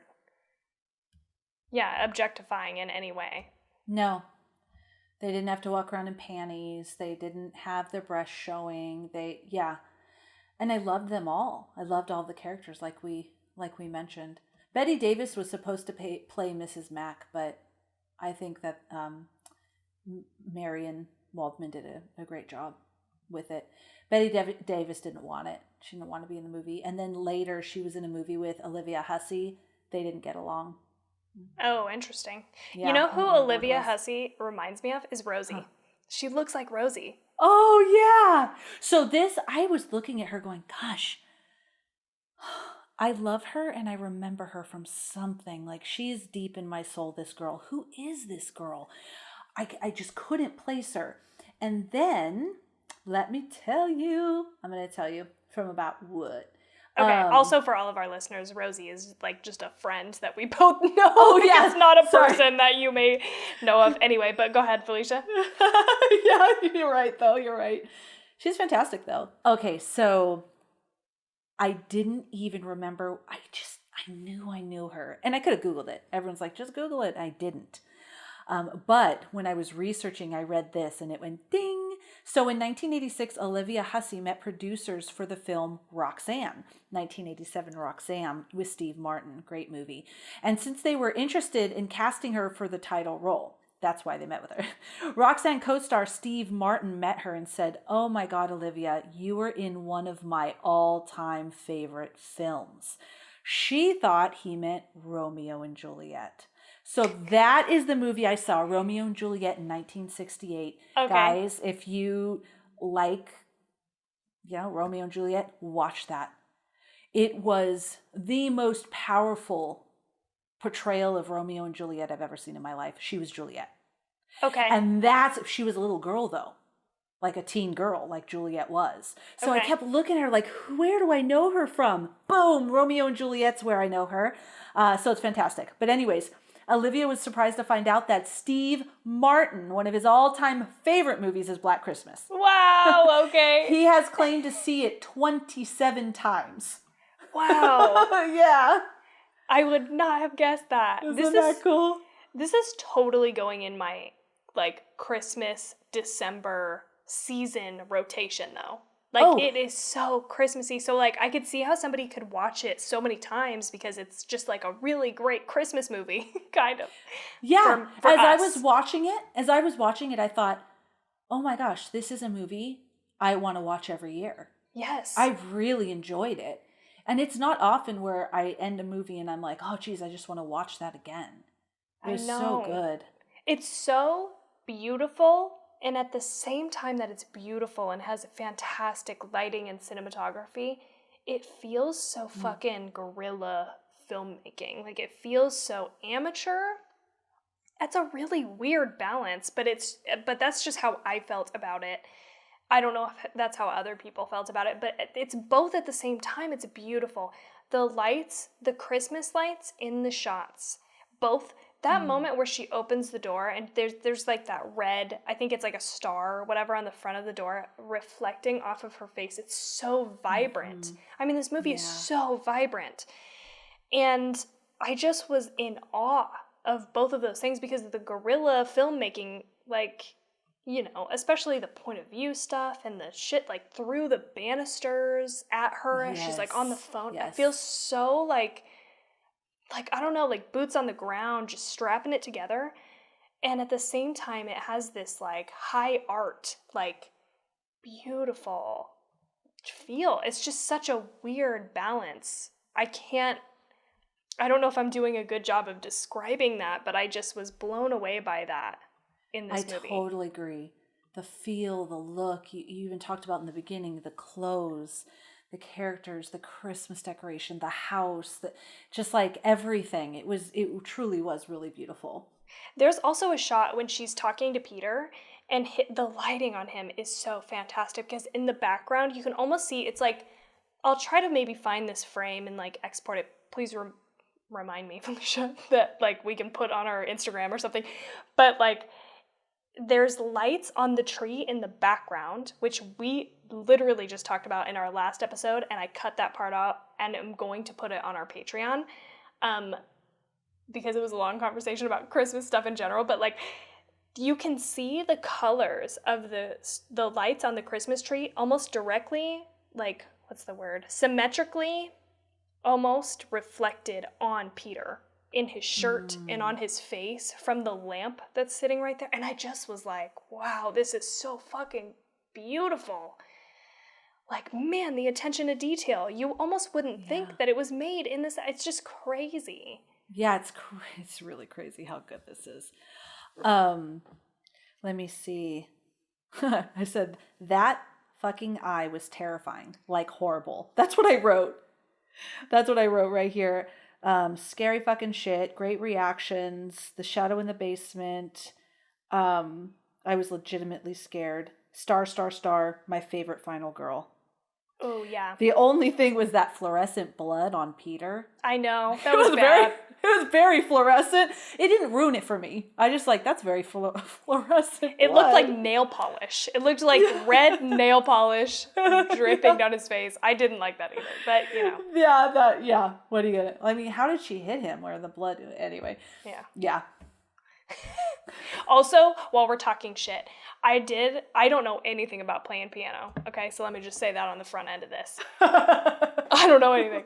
But the fact that like so much pressure is put on Peter and he's like doing this whole like thing for people to judge or whatever, and then he's playing the piano, it just sounded like total garbage. Like I couldn't help but think it was like kind of comical. Like I was like, it sounds like he literally practiced the piano for like 2 hours and then came out and played for these people. And it doesn't help the like acting choices also. I think that was this was the other person that I feel like was not a super great actor in this movie is Peter, because like there's just things that he does and says that just, I don't know, don't seem to make sense. And the piano playing at the recital is one of them, because he's just like, he's like sweating like a pig. Yeah. He's just fucking going at that fucking keyboard, and he's like whipping his hair around. Like, it was comical to me in a way that felt like, oh, he has no idea what he's doing. Yeah. But later they mentioned, like, oh, I've been, staying in this conservatory for like 4 years and lining up behind people to take a bath for 4 years. So I was like, well, shit, he must have been doing this for a long time. Yes, I agree. Now, first, when I heard him playing, I didn't know if he was doing a bad job or not. Like, it sounded crappy. No, it sounded crappy. But you know how sometimes, like, masterpieces, blah, blah, blah. Like, I didn't know if it was supposed to sound, like, off like that. Because it wasn't, like, beautiful, beautiful mistake. It was just, like, pound, pound, pound. And I'm like, I mean, maybe I was so confused. But then, and then at the end, he was like, oh, he was mortified. I'm like, okay, so it was bad. I mean, it was bad, and it was meant to be bad. Okay, I get it. Okay. But was it, like, so bad that, like, I couldn't tell what the bad parts were because there was just so much going on. It wasn't like he's playing, what is it called? For Elise, and it's very clear, and there's a wrong note. The wrong notes weren't clear, right? Yeah, it's like not anything we've ever heard before, and it's just like it does. It sounds like he's just pounding on the keys and sweating and pounding and he's like just so super sweaty, hitting the keys. He's very perturbed, just hitting shit. And it was like, okay, what is happening? Because it is, I totally agree. There's a just question of, okay, is it supposed to sound like this? Like, we don't know. Like, we don't know what song that is. But maybe he was, in this moment, as we're talking about it, this is the first time this is occurring to me, maybe he was so flustered by the whole abortion conversation by her that he did fuck it up that much. But I don't know. Yeah, I think that was supposed to be it. Because when she's like, how did it go? How do you think it went? You told me bad news and I totally can't perform anymore. Well, you probably shouldn't be whatever you were auditioning for. You're probably not the person if you can't thrive under pressure. Sorry. Sorry about it. Sorry about it. Like, I think they made the right decision, buddy. And by the way, because of that one bad audition, you're going to throw everything away and just go move and get married and have babies. Not that there's anything wrong with that. I've done it. I'm just saying you had this other plan. Obviously, you spent so much time working towards being a concert pianist. And now you're like, oh, I messed up this audition. Fuck it. Yeah, it was weird. Yeah. He was obviously unstable. Yes, he was. And when he came in to the basement at the end, I was like, that bastard, it's him, you pig, you bastard. I was like all like amped up. So I was surprised. So here's what happened. At the end, guys, all this stuff went into my head. So obviously, like, right, she's screaming, there's this murderer. I'm not even going to ruin it so much, like you can still watch it. But she goes into the basement, right? And then there's this guy. Oh my God, it was so scary. Pressing on the windows, you only see his chest. Oh my gosh, it was scary. And then it's Peter, and he's like wiping the window, and I'm like, that bastard, it was him. Because how does he know Jess is in the basement? That's exactly what Jade said as he was watching the last like 15 minutes, and I was like, shit, I didn't even think about that. Yeah, because she didn't scream in the basement. Yeah. So he's like, I heard you screaming, or what was that screaming? But that was in the house. So he breaks in and he comes in and he's creepy. Anyways, hey, Jess, where you? He's creepy. And I was like, damn it, it's him. But then for a minute I thought, but wait a second. John Carpenter saw this movie and wanted to make, Halloween isn't 100% a sequel, but that was like he wanted to continue on the story. So if we know it's Peter, then who is Michael, even though they might not be the exact same character? So I was a little confused, but then I started to get the feeling when everyone's like, oh, let's just leave her in a dark house, turn off all the lights, everyone's leaving, and I'm like, oh no. My heart was beating as they're panning to the rooms. It's like, ah, to that room, ah, to that room. And then you start hearing him, and I'm like, oh no. And I thought maybe it's just voices. Maybe it's just like the voices in the house. Nope. And then the phone starts ringing. Oh shit, he's still alive. Yes. I don't, all throughout the movie, I didn't think that it was Peter who was the killer, right? But when he shows up on the basement windows and is trying to get in there and, you know, I totally 100% got how she would not want to engage with him. She, because she's not sure. We have laid the groundwork in this movie enough to the point where there's enough reasonable doubt for her as a character to not be sure. Is it him? I'm not going to find out, okay? I'm going to do my best to hide from him. So I think, like, on some level, you could watch the movie and go, why is she hiding from him? But on the other, you're like, no, this totally makes sense. I was convinced it was creepy. him. Yeah, and because think of this. When she goes, no, he was at the house when I, got a phone call. Yeah, that's interesting. Upstairs. That he was at upstairs rocking in the attic with that chick with the bag over her head. That's what's happening. You didn't see him when the call came in. Nope. And he only came down after the call was done, I think. Yep. From what I'm I remembering. was sleeping. I hope you don't mind that I went into your room and I slept. I do mind, you creep. So yeah, that's weird.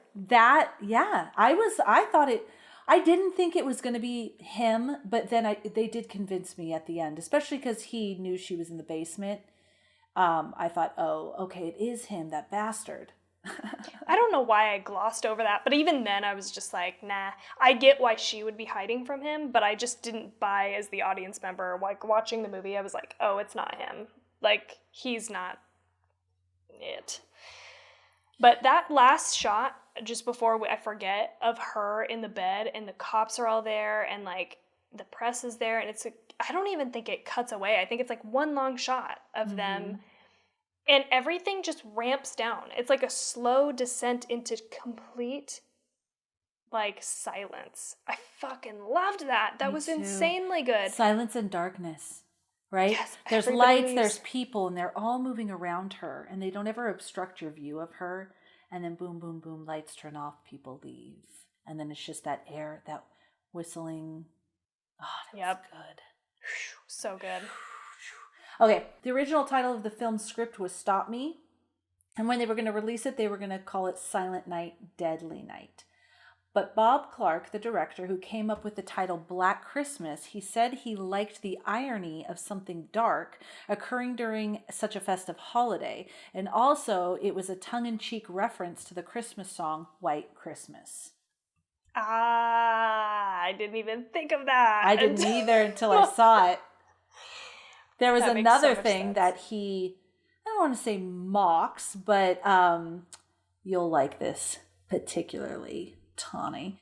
The film's setting is in Bedford, and it's an intentional nod to another Christmas classic, It's a Wonderful Life. Oh my God, I didn't even pick up on that. I didn't either. That's awesome. That is awesome. I love that. Margot Kidder, who plays Barb, insisted on drinking real alcohol for all the scenes where she was drunk. I feel you, Barb. Why? Why not? Oh my God. Really? That actually surprises me because I do feel like she's playing drunk. You know what I mean? Like, I'm like, in some of the scenes, I'm like, okay, I get it. You're drunk. But, like, this is, like, weird put on drunk. Yeah. You know what I mean? Yes. Yeah. I totally agree.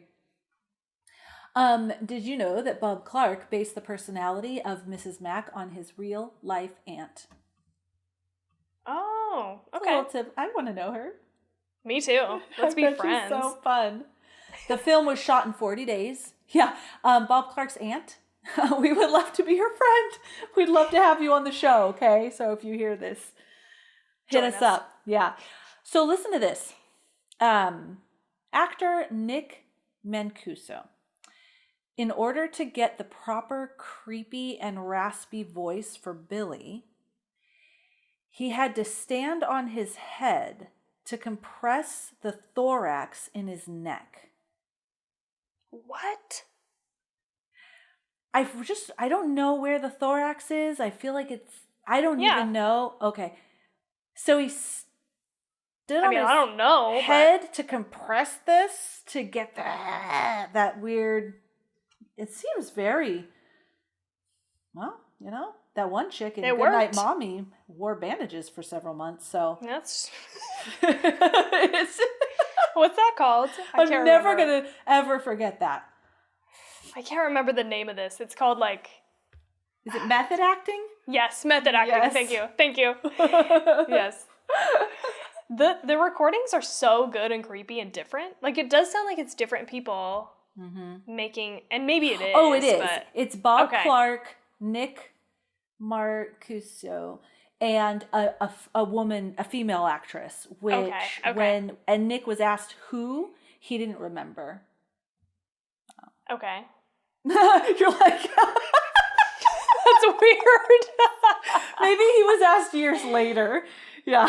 I don't remember who that other woman was. Well, maybe she wasn't actually on the set because remember all the phone calls were recorded post-production. So he might not have known. He might not have known. He might not have known that. I just said that. The park scene was really 10 degrees Fahrenheit, so it was really hard. Those people looked really, really cold. So it was hard to film those scenes. But the snow in front of the sorority house was fake. Oh, okay. Yeah, the fire truck came. This is interesting. I just thought. The fire truck came and blew this white stuff. I don't know what it was. All over. And it was like this foam or whatever for the snow. Here it is. A foam material that was provided by the local fire department was used as the snow. But the substance actually caused the grass on the lawn to grow greener than ever the following spring. Interesting. That's some good news. Because I don't know, you might not have heard about this shit, but sometimes people do shit like this and it's like asbestos. Like people I think there's something about the Wizard of Oz where they use something like this and like it was asbestos and everybody like was exposed to it. Oh my God, I didn't know that. So this actually helps the earth. Yeah. Good. There is a legend that this was one of Elvis Presley's favorite horror movies, and his tradition was to watch it every Christmas. Further rumors and legends say that his family kept the tradition alive and watched it in his memory. If this is true, Elvis would have celebrated this tradition a maximum of only 3 times before his untimely death, in August of 1977, less than 3 years after the film's initial release. Interesting. All these people out here watching Black Christmas that I didn't think was going to watch Black Christmas. Elvis Presley and what is it, Martin? Short? Steve Martin. Steve Martin. Yeah, Martin Short would have been the other. Yeah, I almost said that, but Steve Martin. Sorry. Yes. I mix up the names. Olivia Hussey said that even though it was a scary movie, everybody on the set was like super close friends. The only one is that Margot Kidder, who Barb was rather distant from the cast and crew during filming. Peter, he never met Margot Kidder, Lynn, Art, Marion. He never met any of them. And if you think about it, he's not ever in the same scenes as them, but it was edited in such a way that he appears to be present throughout the movie, but he actually wasn't.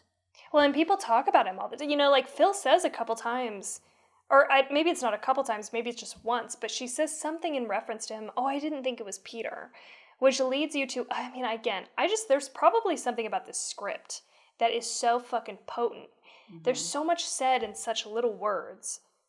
You know, they show you, and you get a lot from the tiny amount of words, but she says, I didn't think it was Peter, which leads you to believe she's been around Peter a lot of times. Yeah. She knows who he is. They are friends. She would never expect him to be this way.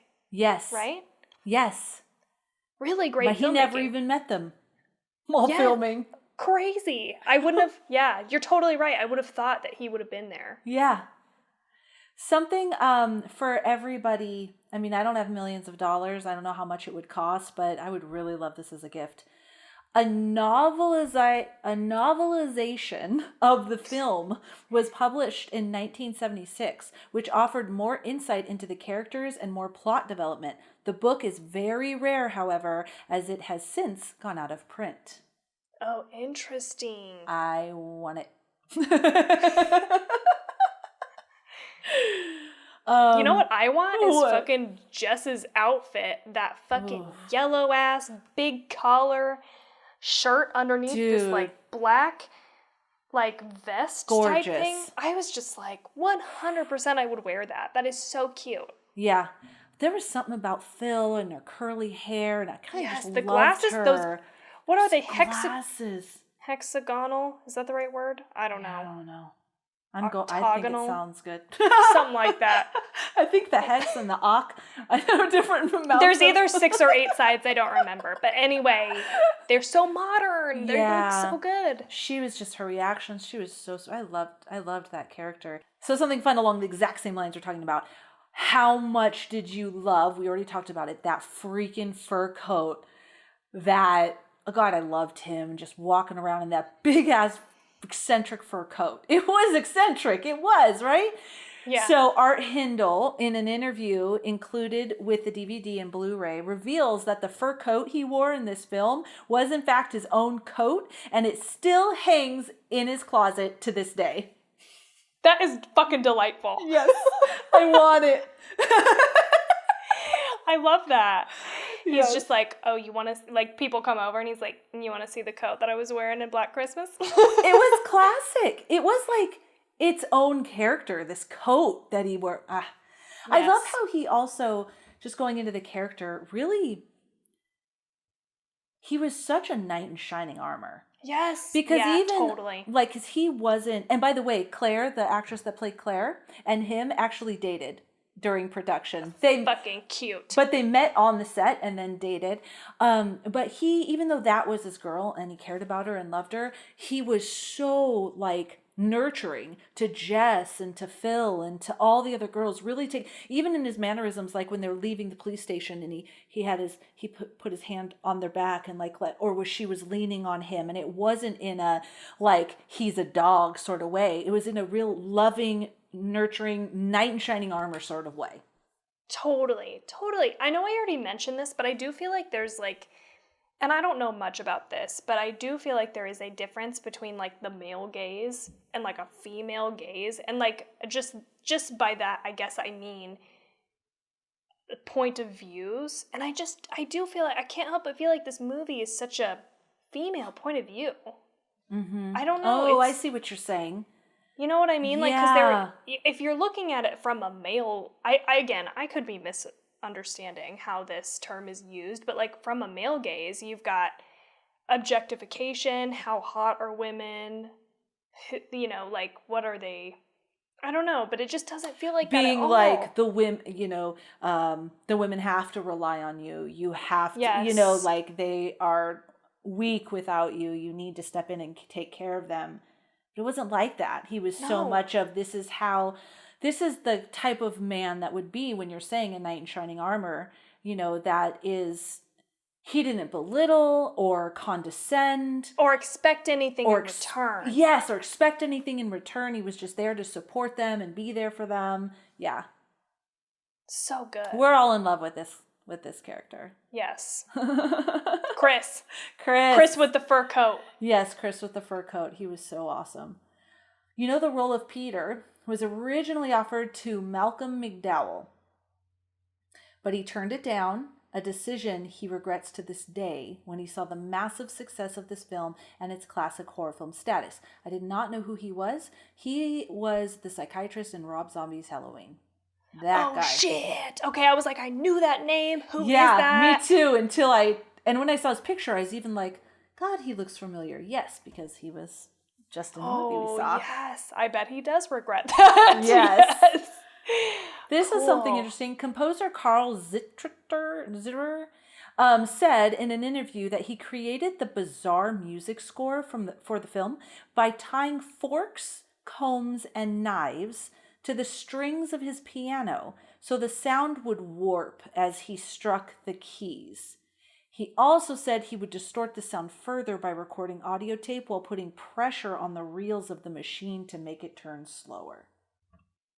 Wow, interesting. Yeah, I just thought I never had seen or read anything like that before. Like, it makes me want to go back and watch the movie, and specifically to hear the music.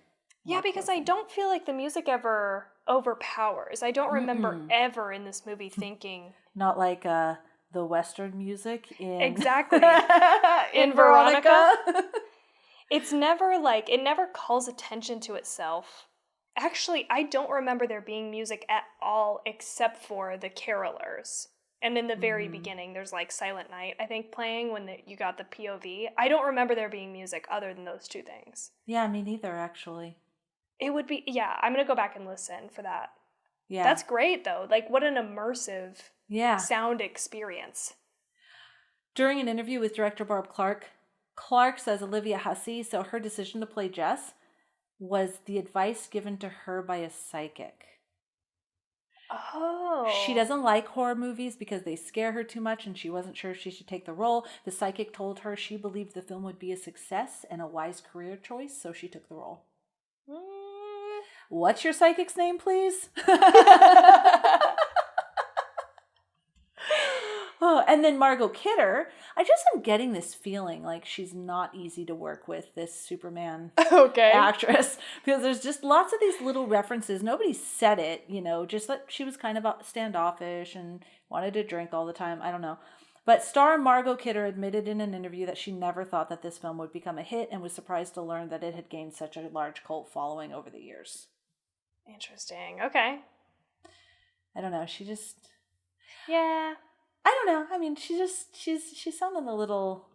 Oh, also Bob Clark, he, the script, the scenes were a lot more graphic, the murder scenes, but he felt, good job, Bob Clark, that it would be more effective if the murders were toned down and kept subtle on screen.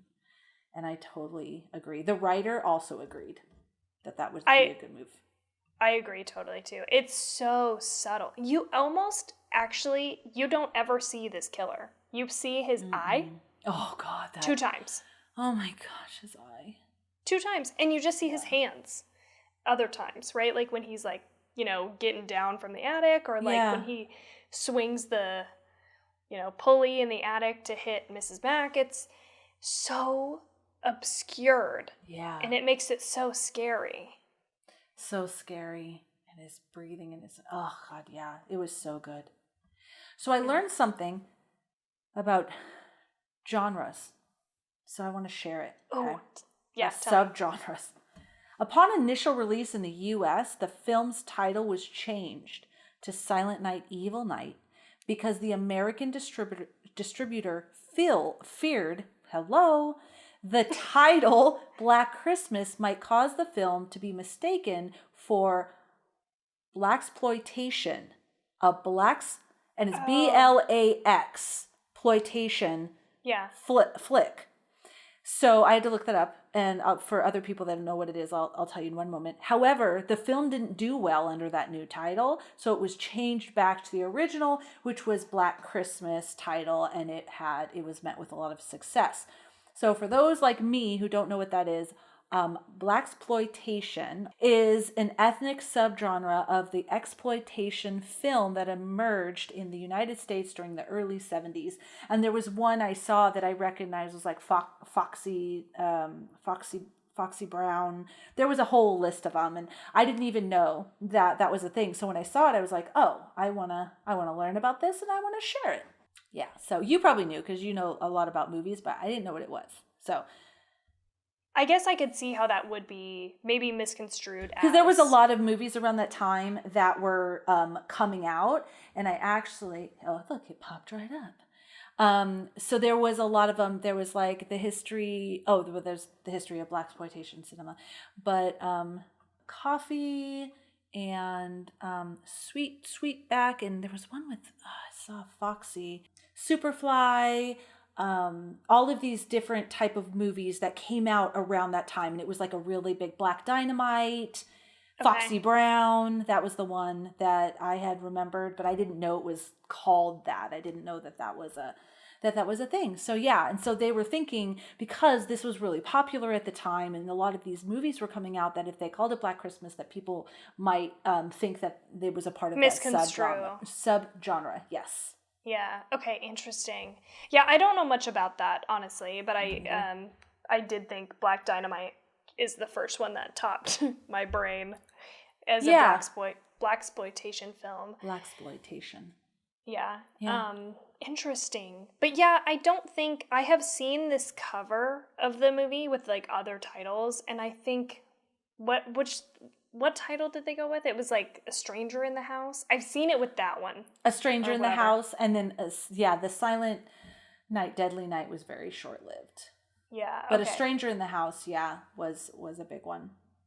Yeah, it's interesting that all signs pointed back to Black Christmas. And I do think there's something to be said there for the juxtaposition. I did not say that right. Juxtaposition. Or did I? No. Position. Juxtaposition. Yes. Now I'm all confused. Yeah. Of White Christmas, right? Mm-hmm. Yeah. Because that's what you think of, snow and I'm dreaming of a white Christmas. Mm-mm. Yeah. You know what? I maintain that the best Christmas movies have an element of horror in them. Mm. And I mean, obviously we love horror. And so horror is always going to be my go-to as far as any movie goes. So like, I love a horror holiday movie. But man, does this hit that nail on the head. Well, even you got me thinking. The Scrooge dude, there's ghosts and he's evil and he sees his death and all of that. This dark. The Grinch, you know, him as well. And even the movie A Christmas Story, there is this, it's so great. And this might be because I watched as a kid and I was scared of certain elements, like when Charlie, right? I think that's his name. That sounds Chucky right. or Charlie? Okay, I can't believe this. But anyways, the main little boy, my husband, he's going to divorce me when he listens to this episode. He when he goes to see Santa's creepy. The elves are creepy. He pushes him down the slide in the department store with his foot. It's like there's a bully that, you know, beats them up all the time. There's just kind of this, I don't know, I felt this underlying dark, you know, aspect to it as well. So I'm just agreeing with you. Yeah, and Nightmare Before Christmas, and even the recent Klaus from 2019, right? Mm-hmm. Like, that movie has a definite element of, like, horror or gothic elements. Like, I don't know, for me, I love that little element in a holiday Christmas movie. Something I saw, I don't think I shared this on the last episode. I think I just watched it recently. I don't even know what day it is. So, on Netflix, the Christmas movies that made us. We really haven't watched it yet. It's so much fun. They talk about Elf and how they filmed all that. I love stuff like that where they talk about how the movie almost wasn't made because of all this crazy stuff. They also talk about, that's what reminded me of the Nightmare Before Christmas. They talk about it as well. So I'm mad that there's not more than 2 episodes. I thought there was going to be like a whole handful of episodes. There's 2. And so when they finally debuted it, and I was like, just 2? Like, that's... I wonder if COVID got in the way and they couldn't, like, shoot as much as they wanted to originally, but I was like, I hope some more are coming, because I want to know. I'm super pumped for that series. I didn't watch the original movies that made us, just because none of the movies are movies that I like, but I did watch The Toys That Made Us, which we talked about I saw those too. Episode. Those were so good, so I'm super excited for this holiday movies. Me too. I want to know about A Christmas Story. I want to know about Merry Melodies. I just want to know. Yeah. Inquiring Tell me minds anything. Want to know. Yeah, share with me all the drama.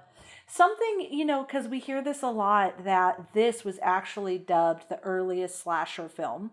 And they have a whole list of other slasher films, though, that I didn't write down that were before and after. But the people dub this as like the slasher film that really kicked off slasher films. And sometimes there's this fight back and forth. No one's fighting, but people, not the directors, that Halloween is the first one. No, Black Christmas is the first one. You know, it kind of goes back and forth. But film historians noted this as being one of the earliest slasher films. However, director Bob Clark really considered it to be more of a psychological horror film than a slasher.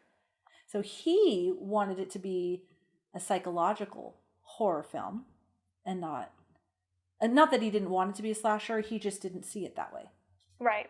Well, and I just, again, in my very limited, just happened upon research. Like, I wasn't searching for any of this stuff, but I did find another movie that Tawny is freaking Researching the am I damn taking films. it? No, go. I can't help it. When I get really excited about a movie, I like to read what other people felt like, so it's like hard not to come across shit in the process of that. But I found another movie that people say is the first slasher. Did you come across that? Go ahead and say I did come across. I don't remember all the name. These slashers, and then I didn't write it down because I had so many notes. But you know what? I feel like there were a lot of B's. Okay, it was like a B name. It had some B alliteration. Let me look it up. Yeah, because I just wanted to give you a little. Let me look it up. I saw it and I thought, oh, I'm going to mention all of these. And then I went, oh, Felicia, you need to stop somewhere. Right. And it shouldn't have been that, apparently, because I'm sorry. We want to know about this now. So this one, the film is regarded as being one of the first slasher films. Texas Chainsaw Massacre was also in 1974. A Bay of Blood. That's the one that I'm thinking was in of, 1971. Psycho, though, was in 1960. And The Peeping Tom was in 1960. And they also say that this is one of the first films from the point of view of the killer, but Peeping Tom was also from POV of the killer. Okay. So all of these I want to see, actually, now. Yes. Black Christmas has gotten me so excited that maybe I'm going to go into these with too high of expectations. Right. But Bay of Blood is the one I was thinking of, the bee There's alliteration. lots of bees. It's a movie with lots of bees. Yep. I haven't seen it, but I wondered, oh man, I really haven't ever heard about people talk about this movie as far as a slasher film goes, right? So, yeah. Of course, I hadn't even heard of Bay of Blood on top of that, but yeah. I mean, horror lovers around the world may hate me for saying this, but I didn't even really hear about Black Christmas until I listened to Faculty of Horror's episode on Halloween. And they were arguing that Black Christmas by far was more superior to Halloween. Yeah. And then I was like, oh, this Black Christmas. We need to see this. I'm so fucking glad we watched it. Me too. Oh, God. I really feel like I've been missing out. Like, where have I been? I did too, but you know what? It came at the very right time, because think about it. This is our first holiday season as two chicks in a horror flick. Yeah. And we both saw this for the first time. Yes. It's perfect. We get to experience it together. Yes, for the first time. It was so great. And if anybody loves these actors, I can tell you this. Last thing I have is that the entire cast was filled with horror movie veterans or soon-to-be stars. Olivia Hussey would star in 2 horror classics, this movie and It, 1990. The TV miniseries based... Oh, I'm sorry. It, 1990, the TV miniseries based on the Stephen King novel. I should have finished that whole sentence. John Saxon would star in this and A Nightmare on Elm Street, 1984. Another horror classic, playing a cop in both. Art Hinkle is our knight in shining armor, would star in this and Invasion of the Body Snatchers, 1978.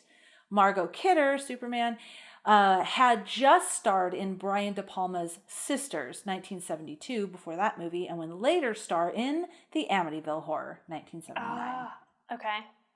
On that note, let me just say, I did a little bit of research for myself because I just want to defend myself against people who think I don't like older horror movies.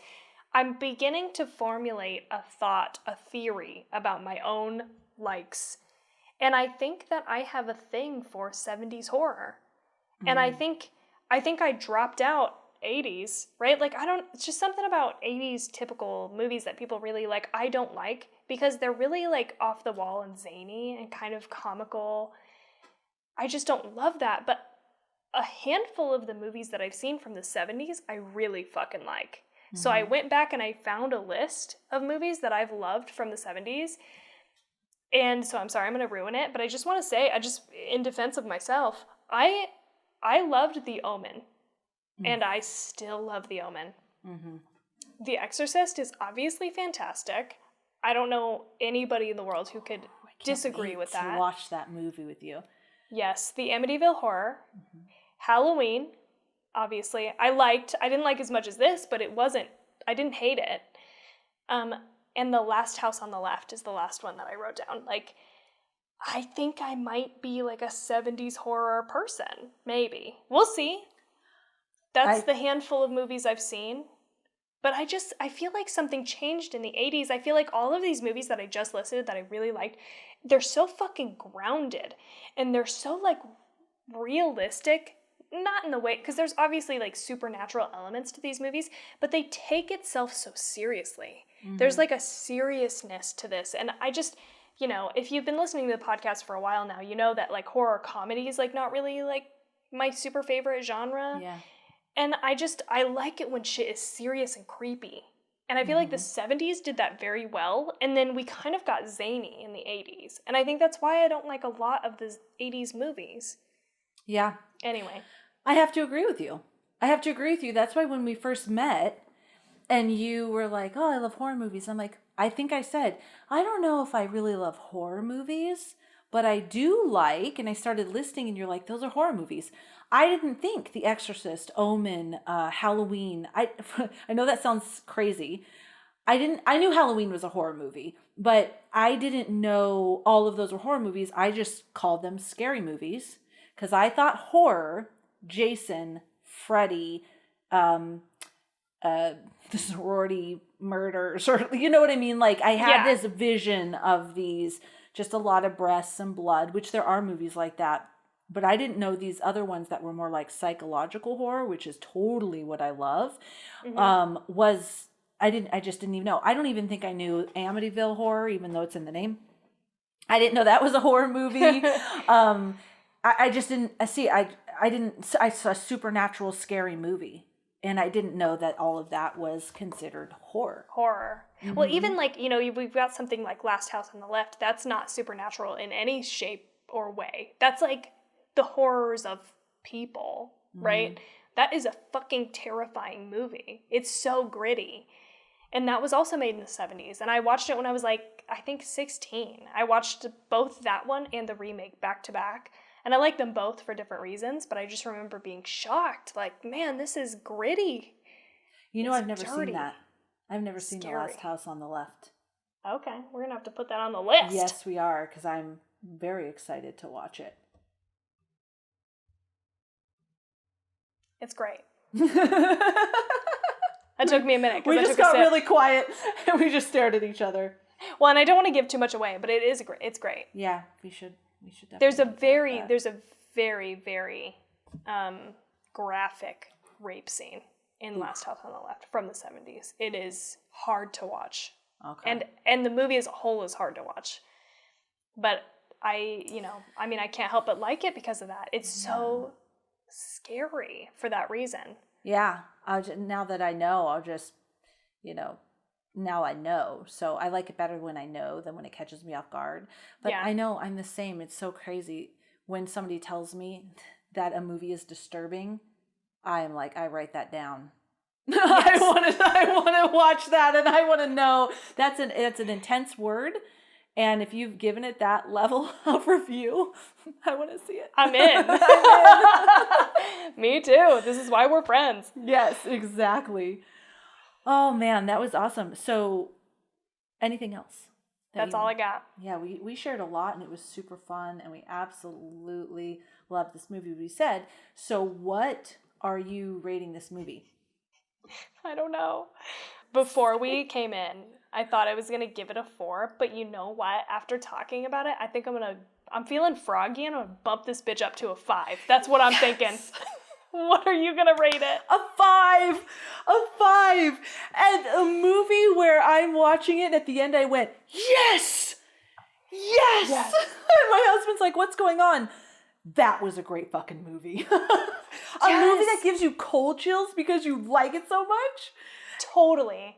Come on. Yes. You can't not give it a 5. And the other thing that I'm thinking is, like, I'm not going to shut up about this movie. I'm not going to shut up about it for the next, several months. I'm going to be telling everybody I know, hey, that likes horror movies, of course. But I'm going to be like, have you seen Black Christmas? And of course they're going to be like, yeah, bitch, where have you been? But I'm going to be like, you need to watch Black Christmas. If you have not seen Black Christmas, you need to watch it. And so I think that deserves a 5, doesn't it? Like It deserves a 5. Because first of all, we said we're going to watch it every Christmas now. It's a new tradition. That's baller. It gave me personally cold chills during the movie, and as I was talking about it again, I'm getting cold chills. Loved I can't, there was not anything I disliked about this movie. I loved it. So how could I not give it a 5? It was so fucking tight. Like, it was so tightly, like, I don't know. Like, even though there's, like, some ambiguity in the end, so I'm going to say that it was, like, tightened up with a little bow, but I don't mean that everything was wrapped up in the end of the movie. But what I mean is it was so fucking purposeful. Mm-hmm. It was just so, focused, I guess, is the best word that I can think of right now to explain this movie. God, it was tight. I just loved it. And I felt myself being, like, towards the end of the second rewatch, like, I want some fucking merch. Like, I want something about this movie. That also deserves a 5. Okay? Yeah, you want merch to represent this movie out in public. That's a 5. So that people are like, what's that? And I'm like, oh, have you seen Black Christmas? Sit down, my friend. I'll tell you all about it. I'm going to watch it again and again. Yes. That's how much I loved it. I loved it. Oh my gosh, I loved it more than I loved Halloween. Wow, that is really a big statement coming from you. That's been my favorite since I was a kid. Yeah. And it does also for me, like, and it probably feels like this to you too, for some reason, unexplainably, I don't even know if that's a word, but it feels so fucking near and dear to my heart. Yes! I was just going to say that. When I was watching it, I was thinking, there's so much nostalgia in this movie for me that I've never seen in my life. Yes. What is that? I wasn't even alive in the 70s. Not even close. Like, it's not really that. It's like there's just something about the spirit of this movie that just... Yeah, because I was alive. Yes, I was. I was born in 1977. But so it's not like I'm like, oh, I remember these days. Because I was an infant. Right. So it isn't that. It's just how it's done. The Christmas lights, the lighting, I don't even know. Honestly, I'm just rambling. Characters. I don't even know what it is. It feels like a long lost love. Yes, totally. It does. It feels like a sister that you found out from Maury that you had, but you didn't know until you were like 32. Yes.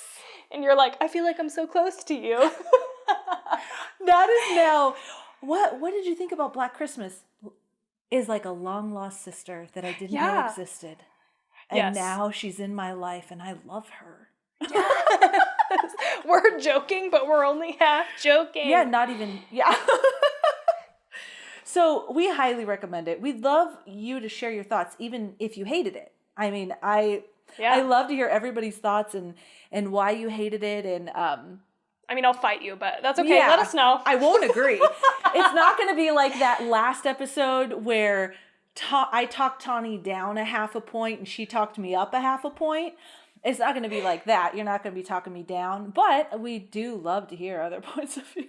We'll fight you on it, but in a happy way. I was just kidding. Yeah. No, honestly, it's so awesome. And next week, we are watching Krampus. I am very excited and hopeful. I've never seen it. And so I'm very much looking forward to it. Me too. I don't want to get your hopes too up, but also I don't feel like I need to talk you down at all, So let's just do it. Let's just do it to it. It's going to be great. I'll just go into it and see. Okay, cool. Yeah. Guys, watch the movie. Follow us. We'd love that if you would follow us. I just went right into it. Hey, follow us. Anywhere you like to be social, Instagram, TikTok, Twitter, Facebook. I had to think of all of them. Pinterest, even though, that's just kind of pins. But, I think you can message us, whatever. There's our website, twochicksandahorrorflick.com as well. And our Patreon.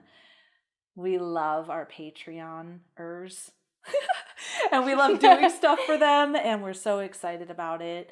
And what else, Tawny? What am I forgetting? Let me just add on to that. We do Yes. have exclusive cutting room floor content on our Patreon. So if you like listening to the show and you want to hear some shit that we had to cut out of other episodes because they end up being too long, you can go on over to our Patreon and hear that there. And the only other thing that I have to mention is just, Felicia already touched on this, but let us know how you feel about this movie or other movies. We definitely want to hear on social media and things like that.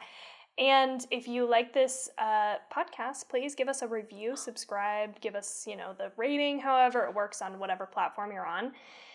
And I guess that's it. Yeah, that's important in the searching world, it's important to us because we love to know how you feel, but also, all those different platforms are like, ooh, people like this. Let's let more people understand why everyone else likes it. So exactly, yeah. Yeah, that's all I got. This was fun. This was just a really great end to the week, and I loved it. It was such a gem of a movie. I'm so glad to talk about it with you. So let us know how you feel, and we hope that you're having a really great December. We cannot believe that it's almost the end of the year. It's gone by super fast. I cannot even believe it. Oh my gosh. Yeah. But anyway, we need a new year, right? We do. So we'll get closer to that as we watch Krampus. Oh my gosh, and both of our birthdays are in January, so we got to figure that out. We do. We got to prep for that. I have some ideas. Nice. But we hope that you guys have such a good night and have no nightmares.